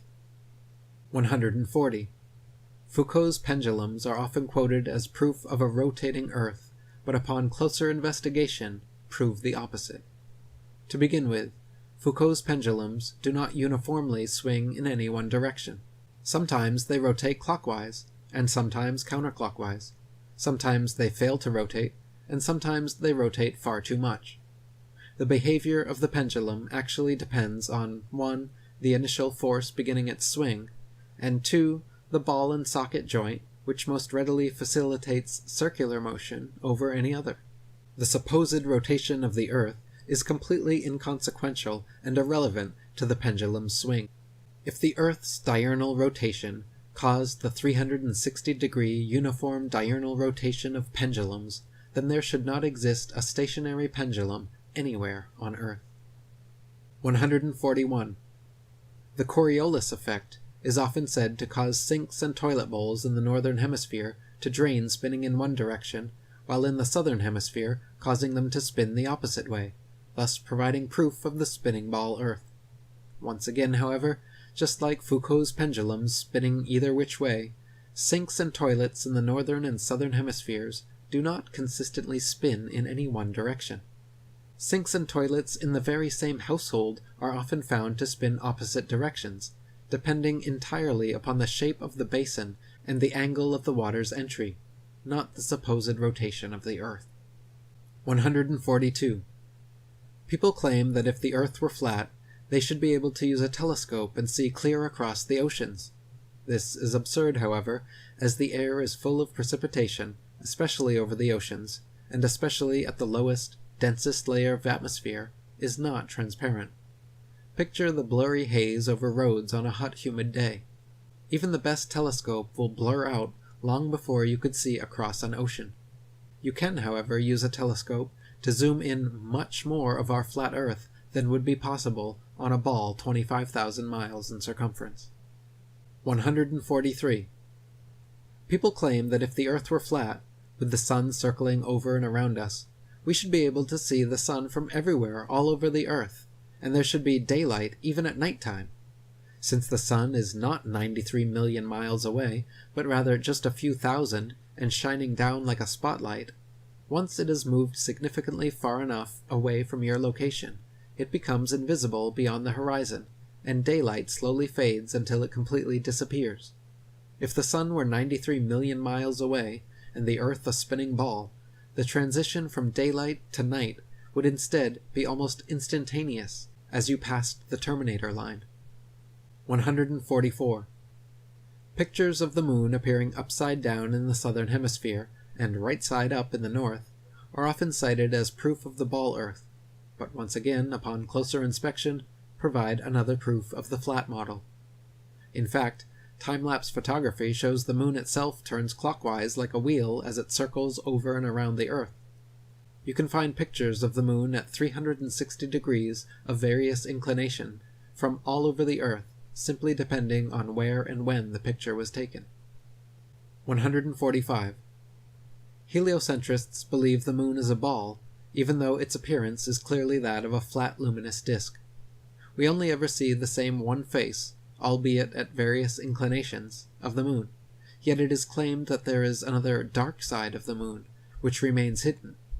NASA states the moon spins opposite the spin of the Earth, in such a perfectly synchronized way that the motions cancel each other out, so we will conveniently never be able to observe the supposed dark side of the moon outside their terrible fake CGI images. The fact of the matter is, however, if the moon were a sphere, observers in Antarctica would see a very different face from those at the equator, yet they do not. Just the same flat face, rotated at various degrees. 146. The ball Earth model claims the moon orbits around the Earth once every 28 days, yet it is plain for anyone to see that the moon orbits around the Earth every single day.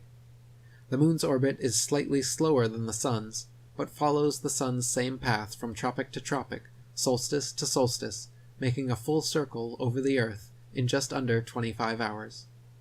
147. The ball Earth model claims the sun is precisely 400 times larger than the moon and 400 times further away from Earth, making them falsely appear exactly the same size. Once again, the ball model asks us to accept as coincidence something that cannot be explained other than by natural design. The sun and the moon occupy the same amount of space in the sky and have been measured with sextants to be of equal size and equal distance, so claiming otherwise is against our eyes, experience, experiments, and common sense. 148. Quoting Earth Not a Globe by Samuel Rowbotham, it is found by observation that the stars come to the meridian about 4 minutes earlier every 24 hours than the sun, taking the solar time as the standard. This makes 120 minutes every 30 days and 24 hours in the year. Hence, all the constellations have passed before or in advance of the sun in that time.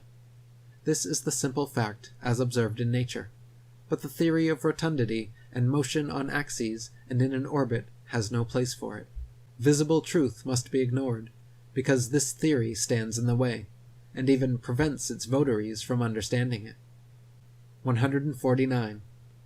Throughout thousands of years, the same constellations have remained fixed in their same patterns without moving out of position whatsoever. If the Earth were a big ball spinning around a bigger sun, spinning around a bigger galaxy, shooting off from the biggest bang as NASA claims, it is impossible that the constellations would remain so fixed. Based on their model, we should, in fact, have an entirely different night sky every single night, and never repeat exactly the same star pattern twice. 150. If Earth were a spinning ball, it would be impossible to photograph star trail time-lapses turning perfect circles around Polaris anywhere but the North Pole. At all other vantage points, the stars would be seen to travel more or less horizontally across the observer's horizon due to the alleged 1,000-mile-per-hour motion beneath their feet. In reality, however, Polaris's surrounding stars can always be photographed turning perfect circles around the central star all the way down to the Tropic of Capricorn. 151. If Earth were a spinning ball revolving around the sun, it would actually be impossible for star trail photos to show perfect circles even at the North Pole. Since the Earth is also allegedly moving 67,000 miles per hour around the sun moving 500,000 miles per hour around the Milky Way, and the entire galaxy going 670 million miles per hour, these four contradictory motions would make star trail time-lapses all show irregular, curved lines. 152. In 2003, 3 university geography professors collaborated in an experiment to prove that the state of Kansas is indeed actually flatter than a pancake. Using topographical geodetic surveys covering over 80,000 square miles, it was determined that Kansas has a flatness ratio of 0.9997 over the entire state, while the average pancake, precisely measured using a confocal laser microscope, comes in at 0.957, making Kansas, thereby, literally flatter than a pancake. 153. Quoting Reverend Thomas Milner's Atlas of Physical Geography, we find that vast areas exhibit a perfectly dead level, scarcely a rise existing through 1,500 miles from the Carpathians to the Urals. South of the Baltic, the country is so flat that a prevailing north wind will drive the waters of the Statner Half into the mouth of the Oder, and give the river a backward flow 30 or 40 miles. The plains of Venezuela and New Granada in South America, chiefly on the left of the Orinoco, are termed illanos, or level fields. Often in the space of 270 square miles, the surface does not vary a single foot. The Amazon only falls 12 feet in the last 700 miles of its course. The La Plata has only a descent of 1/33 of an inch per mile. 154. The Felix Baumgartner Red Bull dive outside camera shows the same amount of curvature of Earth from surface level to jump height, proving it to be a deceiving, fish-eyed, wide-angle lens, while the inside regular camera shows a perfectly flat horizon, eye level, at 128,000 feet, which is only consistent with a flat plane. 155.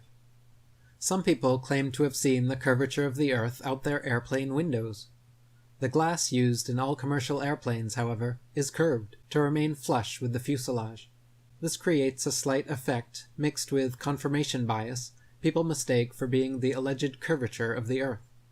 In actuality, the fact that you can see the horizon at eye level at 35,000 feet, out both port and starboard windows, proves the Earth is flat. If the Earth were a ball, no matter how big, the horizon would stay exactly where it was, and you would have to look down further and further to see the horizon at all. Looking straight out the window at 35,000 feet, you should see nothing but outer space. From the port and starboard windows, as the Earth and horizon are supposed to be below you. If they're visible at eye level outside both windows, it's because the Earth is flat. 156. People also claim to see curvature in GoPro or other high-altitude camera footage of the horizon. While it is true that the horizon often appears convex in such footage, it just as often appears concave, or flat, depending on the tilt and movement of the camera. The effect is simply a distortion due to wide-angle lenses. In lens-corrected and footage taken without wide-angle technology, all amateur high-altitude horizon shots appear perfectly flat. 157. If gravity magically dragged the atmosphere along with the spinning ball Earth, that would mean the atmosphere near the equator would be spinning around at over 1,000 miles per hour. The atmosphere over the mid-latitudes would be spinning around 500 miles per hour, and gradually slower down to the poles, where the atmosphere would be unaffected at 0 miles per hour. In reality, however, the atmosphere at every point on Earth is equally unaffected by this alleged force, as it has never been measured or calculated and proven non-existent by the ability of airplanes to fly unabated in any direction without experiencing any such atmospheric changes.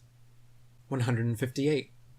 If gravity magically dragged the atmosphere along with the spinning ball Earth, that would mean the higher the altitude, the faster the spinning atmosphere would have to be turning around the center of rotation.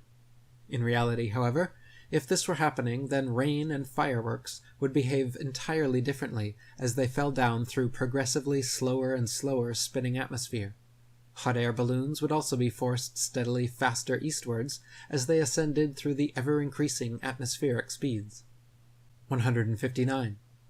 If there were progressively faster and faster spinning atmosphere the higher the altitude, that would mean it would have to abruptly end at some key altitude where the fastest layer of gravitized spinning atmosphere meets the supposed non-gravitized, non-spinning, non-atmosphere of infinite vacuum space. NASA has never mentioned what altitude this impossible feat allegedly happens, but it's easily philosophically refuted by the simple fact that vacuums cannot exist connected to non-vacuums while maintaining the properties of a vacuum. Not to mention, the effect such a transition would have on a rocket spaceship would be disastrous. 160. It is impossible for rockets or any type of jet propulsion engines to work in the alleged non-atmosphere of vacuum space, because without air or atmosphere to push against, there is nothing to propel the vehicle forwards. Instead, the rockets and shuttles would be sent spinning around their own axis uncontrollably in all directions like a gyroscope. It would be impossible to fly to the moon or go in any direction whatsoever, especially if gravity were real and constantly sucking you towards the closest, densest body. 161. If Earth were really a ball, there would be no reason to use rockets for flying into outer space anyway, because simply flying an airplane straight at any altitude for long enough should and would send you off into outer space. To prevent their airplanes from flying tangent to the ball Earth, pilots would have to consistently course-correct downwards, or else within just a few hours, the average commercial airliner traveling 500 miles per hour would find themselves lost in outer space. The fact that this never happens, artificial horizons remain level at pilots' desired altitudes, and do not require constant downward adjustments, proves the Earth is not a ball. 162. All NASA and other space agencies' rocket launches never go straight up. Every rocket forms a parabolic curve, peaks out, and inevitably starts falling back to Earth. The rockets which are declared successful are those few which don't explode or start falling too soon, but make it out of the range of spectator view before crashing down into restricted waters and recovered. There is no magic altitude where rockets or anything else can simply go up, up, up, and then suddenly just start free-floating in space. This is all a science fiction illusion created by wires, green screens, dark pools, some permed hair, and zero-G planes. 163. NASA and other space agencies have been caught time and again with air bubbles forming and floating off in their official outer space footage. Astronauts have also been caught using scuba space gear, kicking their legs to move, and astronaut Luca Parmitano even almost drowned when water started filling up his helmet while allegedly on a spacewalk. It is admitted that astronauts train for their spacewalks in underwater training facilities like NASA's Neutral Buoyancy Lab, but what is obvious from their space bubbles and other blunders is that all official spacewalk footage is also fake and filmed underwater. 164. Analysis of many interior videos from the International Space Station have shown the use of camera tricks such as green screens, harnesses, and even wildly permed hair to achieve a zero-gravity type effect. Footage of astronauts seemingly floating in the zero gravity of their space station is indistinguishable from Vomit Comet zero-G airplane footage. By flying parabolic maneuvers, this zero-G floating effect can be achieved over and over again, then edited together. For longer uncut shots, NASA has been caught using simple wires and green screen technology. 165. NASA claims one can observe the International Space Station pass by overhead, proving its existence.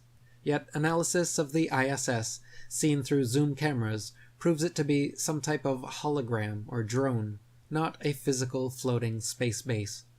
As you can see in my documentary ISS Hoax, when zooming in and out, the ISS dramatically and impossibly changes shape and color, displaying a prismatic rainbow effect until coming into focus, much like an old television turning on and off.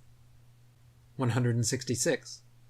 The Geostationary Communications Satellite was first created by Freemason science fiction writer Arthur C. Clarke, and supposedly became science fact just a decade later. Before this, radio, television, and navigation systems like LORAN and Decca were already well established and worked fine using only ground-based technologies. Nowadays, huge fiber-optic cables connect the internet across oceans, gigantic cell towers triangulate GPS signals, and ionospheric propagation allows radio waves to be bounced all without the aid of the science fiction bestseller known as satellites. 167. Satellites are allegedly floating around in the thermosphere, where temperatures are claimed to be upwards of 4,530 degrees Fahrenheit. The metals used in satellites, however, such as aluminum, gold, and titanium, have melting points of 1,221, 1,948, and 3,034 degrees respectively, all far lower than they could possibly handle. 168. So-called satellite phones have been found to have reception problems in countries like Kazakhstan with very few cell phone towers. If the Earth were a ball with 20,000 plus satellites surrounding, such blackouts should not regularly occur in any rural countryside areas. 169. So-called satellite TV dishes are almost always positioned at a 45-degree angle towards the nearest ground-based repeater tower. If TV antenna were actually picking up signals from satellites 100 plus miles in space, most TV dishes should be pointing more or less straight up to the sky. The fact that satellite dishes are never pointing straight up and almost always positioned at a 45-degree angle proves they are picking up ground-based tower signals and not outer space satellites. 170. People even claim to see satellites with their naked eyes, but this is ridiculous considering they're smaller than a bus and allegedly 100 plus miles away.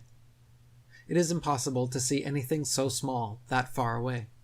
Even using telescopes, no one claims to discern the shape of satellites, but rather describes seeing passing moving lights, which could easily be any number of things, from airplanes to drones to shooting stars or other unidentified flying objects. 171. NASA claims there are upwards of 20,000 satellites floating around Earth's upper atmosphere, sending us radio, television, GPS, and taking pictures of the planet. All these supposed satellite pictures, however, are admittedly composite images, edited in Photoshop. They claim to receive ribbons of imagery from satellites which must then be spliced together to create composite images of the Earth, all of which are clearly CGI and not photographs. If Earth were truly a ball with 20,000 satellites orbiting, it would be a simple matter to mount a camera and take some real photographs. The fact that no real satellite photographs of the supposed ball Earth exist, in favor of NASA's ribbons of composite CG imagery, is further proof we are not being told the truth. 172. If you pick any cloud in the sky and watch for several minutes, two things will happen. The clouds will move, and they will morph, gradually changing shape. In official NASA footage of the spinning ball Earth, such as the Galileo time-lapse video, however, clouds are constantly shown for 24+ hours at a time, and not moving or morphing whatsoever. This is completely impossible. Further proof that NASA produces fake CGI videos, and further evidence that the Earth is not a spinning ball. 173. NASA has several alleged photographs of the ball Earth which show several exact duplicate cloud patterns. The likelihood of having 2 or 3 clouds of the exact same shape in the same picture is as likely as finding 2 or 3 people with exactly the same fingerprints. In fact, it is solid proof that the clouds were copied and pasted in a computer program, and that such pictures showing a ball-shaped Earth are fakes. 174. NASA graphics artists have placed things like faces, dragons, and even the word sex into cloud patterns over their various ball Earth pictures. Their recent 2015 Pluto pictures even clearly have a picture of Disney's Pluto the dog layered into the background. Such blatant fraud goes unnoticed by the hypnotized masses, but provides further proof of the illegitimacy of NASA and their spinning ball planet mythos. 175. Professional photo analysts have dissected several NASA images of the ball Earth and found undeniable proof of computer editing. For example, images of the Earth allegedly taken from the Moon have proven to be copied and pasted in, as evidenced by rectangular cuts found in the black background around the Earth by adjusting brightness and contrast levels. If they were truly on the Moon, and Earth was truly a ball, there would be no need to fake such pictures. 176. When NASA's images of the ball Earth are compared with one another, the colorization of the land and oceans, and relative size of the continents are consistently so drastically different from one another as to prove beyond any reasonable doubt that the pictures are all fake. 177. In the documentary A Funny Thing Happened on the Way to the Moon, you can watch official leaked NASA footage showing Apollo 11 astronauts Buzz Aldrin, Neil Armstrong, and Michael Collins for almost an hour using transparencies and camera tricks to fake shots of a round Earth. They communicate over audio with control in Houston about how to accurately stage the shot, and someone keeps prompting them on how to effectively manipulate the camera to achieve the desired effect. First, they blacked out all the windows except for a downward-facing circular one, which they aimed the camera towards from several feet away.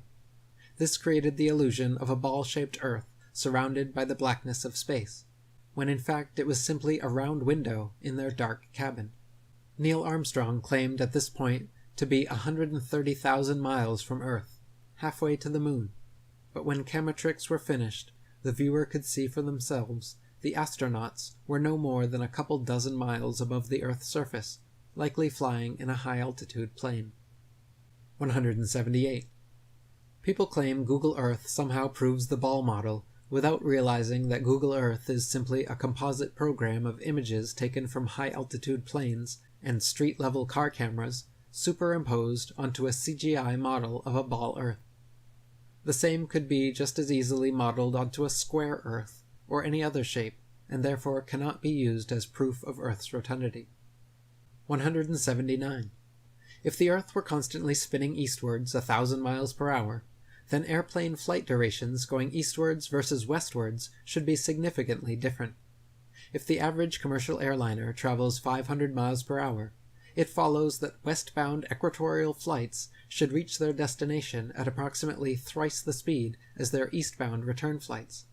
In reality, however, the differences in east and westbound flight durations usually amount to a matter of minutes, and nothing near what would occur on a 1,000-mile-per-hour spinning ball Earth. 180. The spinning ball model dictates that the Earth and atmosphere would be moving together at approximately 500 miles per hour at the mid-latitudes where a Los Angeles to New York City flight takes place.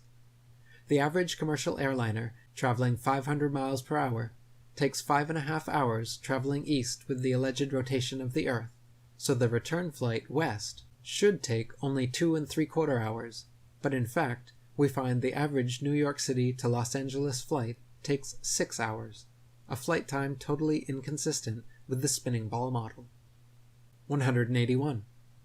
Flights eastward, with the alleged spin of the ball Earth, from Tokyo to Los Angeles, take an average of 10.5 hours. Therefore, the return flights westwards against the alleged spin should take an average of 5.25 hours, but in actual fact take an average of 11.5 hours, another flight time totally inconsistent with the spinning ball model. 182.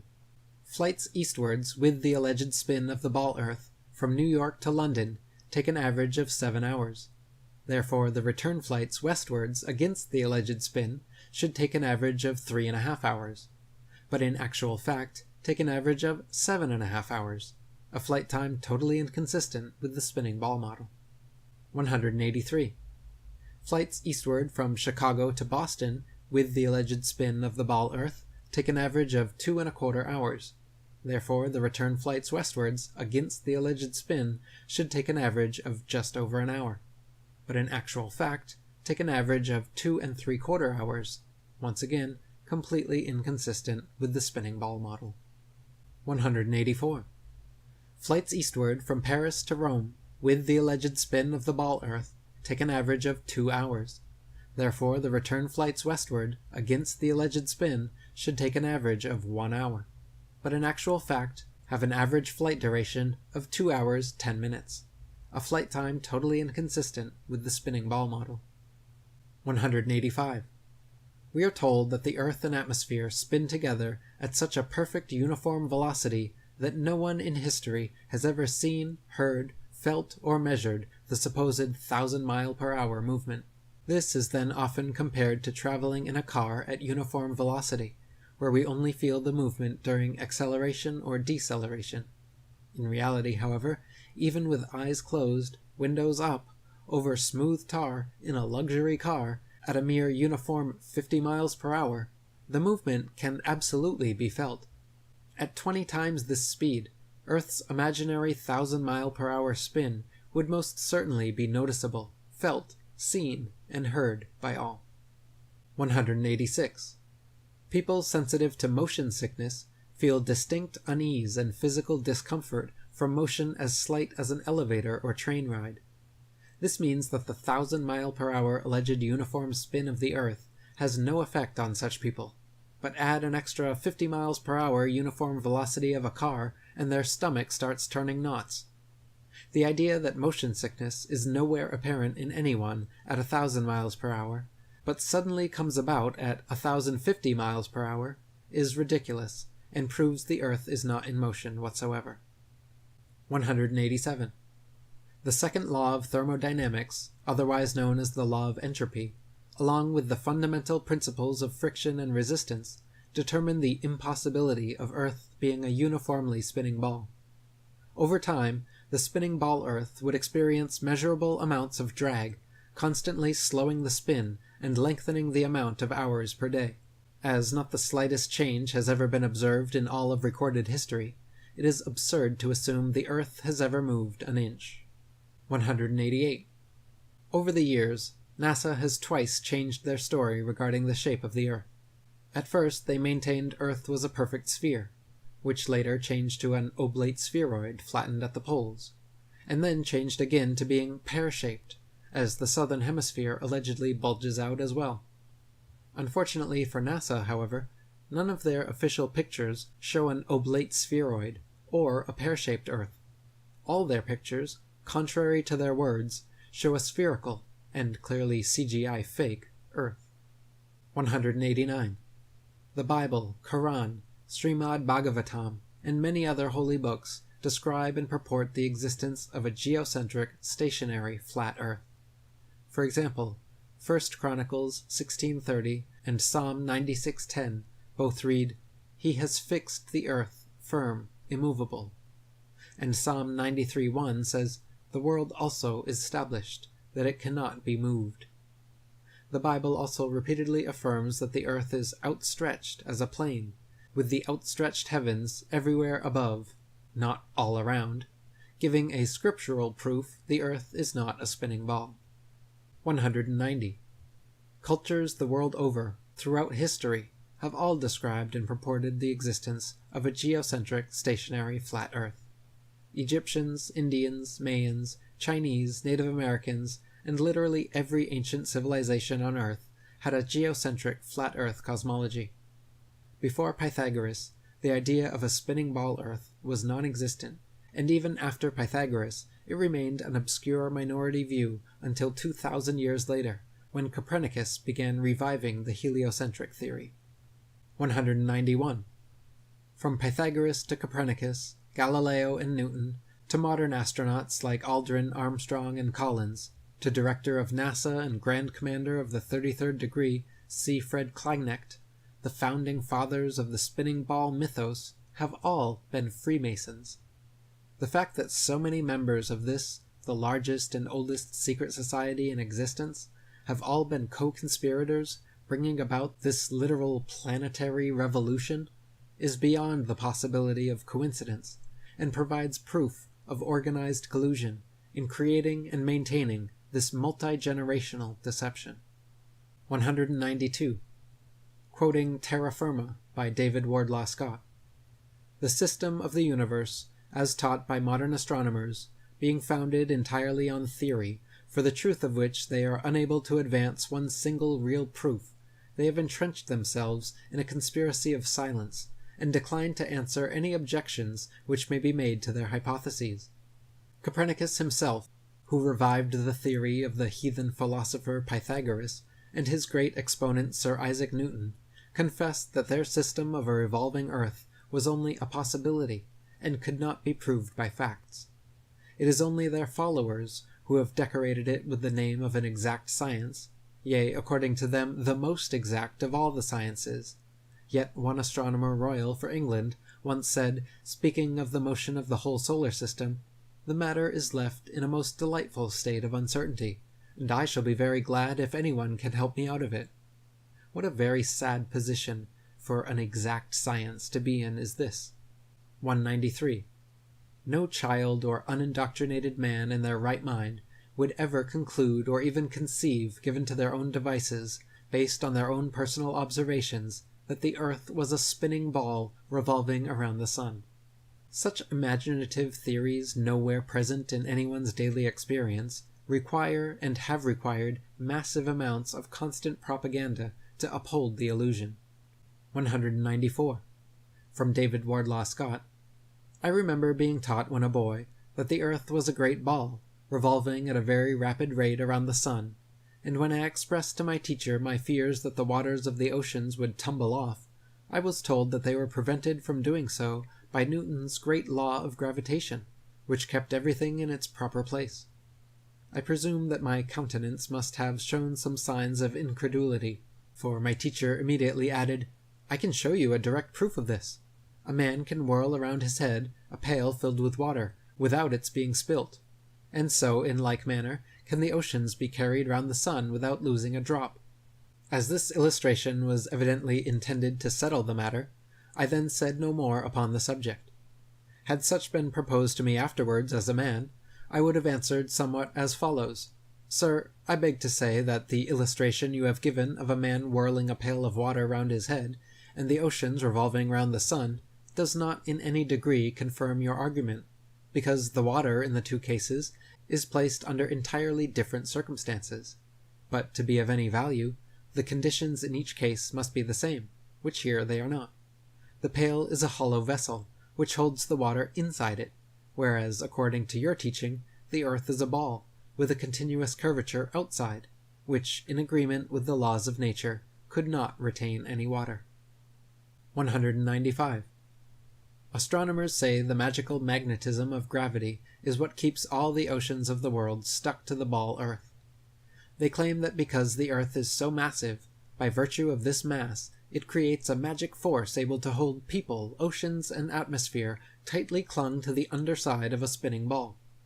Unfortunately, however, they cannot provide any practical example of this on a scale smaller than the planetary. A spinning wet tennis ball, for instance, has the exact opposite effect of the supposed ball Earth. Any water poured over it simply falls off the sides, and giving it a spin results in water flying off 360 degrees, like a dog shaking off after a bath. Astronomers concede the wet tennis ball example displays the opposite effect of their supposed ball Earth, but claim that at some unknown mass, the magic adhesive properties of gravity suddenly kick in, allowing the spinning wet tennis ball Earth to keep every drop of gravitized water stuck to the surface. When such an unproven theory goes against all experiments, experience, and common sense, it is high time to drop the theory. 196. Quoting Marshall Hall, "In short, the sun, moon, and stars are actually doing precisely what everyone throughout all history has seen them do. We do not believe what our eyes tell us, because we have been taught a counterfeit system, which demands that we believe what has never been confirmed by observation or experiment. That counterfeit system demands that the Earth rotate on an axis every 24 hours at a speed of over 1,000 miles per hour at the equator. No one has ever seen or felt such movement, nor seen or felt the 67,000 mile per hour speed of the Earth's alleged orbit around the Sun, or its 500,000 mile per hour alleged speed around a galaxy, or its retreat from an alleged Big Bang at over 670 million miles per hour. Remember, no experiment has ever shown the Earth to be moving. Add to that the fact that the alleged rotational speed we've all been taught as scientific fact must decrease every inch or mile one goes north or south of the equator, and it becomes readily apparent that such things as accurate aerial bombing in World War II, down a chimney from 25,000 feet with a plane going any direction at high speed, would have been impossible, if calculated on an Earth moving below at several hundred miles per hour, and changing constantly with the latitude. 197. Some people claim there is no motive for such a grand-scale deception, and that flat or ball makes no difference. By removing Earth from the motionless center of the universe, these Masons have moved us physically and metaphysically from a place of supreme importance to one of complete nihilistic indifference. If the Earth is the center of the universe, then the ideas of God, creation, and a purpose for human existence are resplendent. But if the Earth is just one of billions of planets revolving around billions of stars in billions of galaxies, then the ideas of God, creation, and a specific purpose for Earth and human existence become highly implausible. By surreptitiously indoctrinating us into their scientific materialist sun worship, not only do we lose faith in anything beyond the material, we gain absolute faith in materiality, superficiality, status, selfishness, hedonism, and consumerism. If there is no God, and everyone is just an accident, then all that really matters is me, me, me. They've turned Madonna, the mother of God, into a material girl living in a material world. Their rich, powerful corporations, with slick sun cult logos, sell us idols to worship, slowly taking over the world while we tacitly believe their science, vote for their politicians, buy their products, listen to their music, and watch their movies, sacrificing our souls at the altar of materialism. To quote Morris Klein, the heliocentric theory, by putting the sun at the center of the universe, made man appear to be just one of a possible host of wanderers drifting through a cold sky. It seemed less likely that he was born to live gloriously, and to attain paradise upon his death. Less likely, too, was it that he was the object of God's ministrations. 198. Some say the idea of an intergenerational worldwide conspiracy to delude the masses sounds implausible or unrealistic, but these people need only familiarize themselves with the works and writings of Freemasons themselves, for example, John Robison, who exposed this in his 1798 book proofs of a conspiracy against all the religions and governments of Europe, carried out in the secret meetings of the Freemasons, Illuminati, and Reading Societies. Supreme Commander of the 33rd Degree, Albert Pike, was also quite forthcoming in several letters regarding the Masons' ultimate goal of world domination, and in the Zionist Protocols of the Learned Elders of Zion, the exact plan by which this would be and has been carried out is completely disclosed. 199. From Foundations of Many Generations, by E. Eschini. The one thing the fable of the revolving earth has done, it has shown the terrible power of a lie. A lie has the power to make a man a mental slave, so that he dares not back the evidence of his own senses, to deny the plain and obvious movement of the sun he sees before him. When he feels himself standing on an earth utterly devoid of motion, at the suggestion of someone else, he is prepared to accept that he is spinning furiously round. When he sees a bird flying and gaining over the ground, he is prepared to believe that the ground is really traveling a great number of times faster than the bird. Finally, in order to uphold the imagination of a madman, he is prepared to accuse his maker of forming him a sensiferous lie. 200. And finally, from Dr. Robotham. Thus we see that this Newtonian philosophy is devoid of consistency. Its details are the result of an entire violation of the laws of legitimate reasoning, and all its premises are assumed. It is, in fact, nothing more than assumption upon assumption, and the conclusions derived therefrom are wilfully considered as things proved, and to be employed as truths to substantiate the first and fundamental assumptions. Such a juggle and jumble of fancies and falsehoods, extended and intensified as in theoretical astronomy, is calculated to make the unprejudiced inquirer revolt with horror from the terrible conjuration which has been practiced upon him, to sternly resolve to resist its further progress, to endeavor to overthrow the entire edifice, and to bury in its ruins the false honors which have been associated with its fabricators, and which still attach to its devotees, for the learning, the patience, the perseverance and devotion for which they have ever been examples. Honor and applause need not be withheld. But their false reasoning, the advantages they have taken of the general ignorance of mankind in respect to astronomical subjects, and the unfounded theories that they have advanced and defended, cannot be otherwise than regretted, and ought to be, by every possible means, uprooted.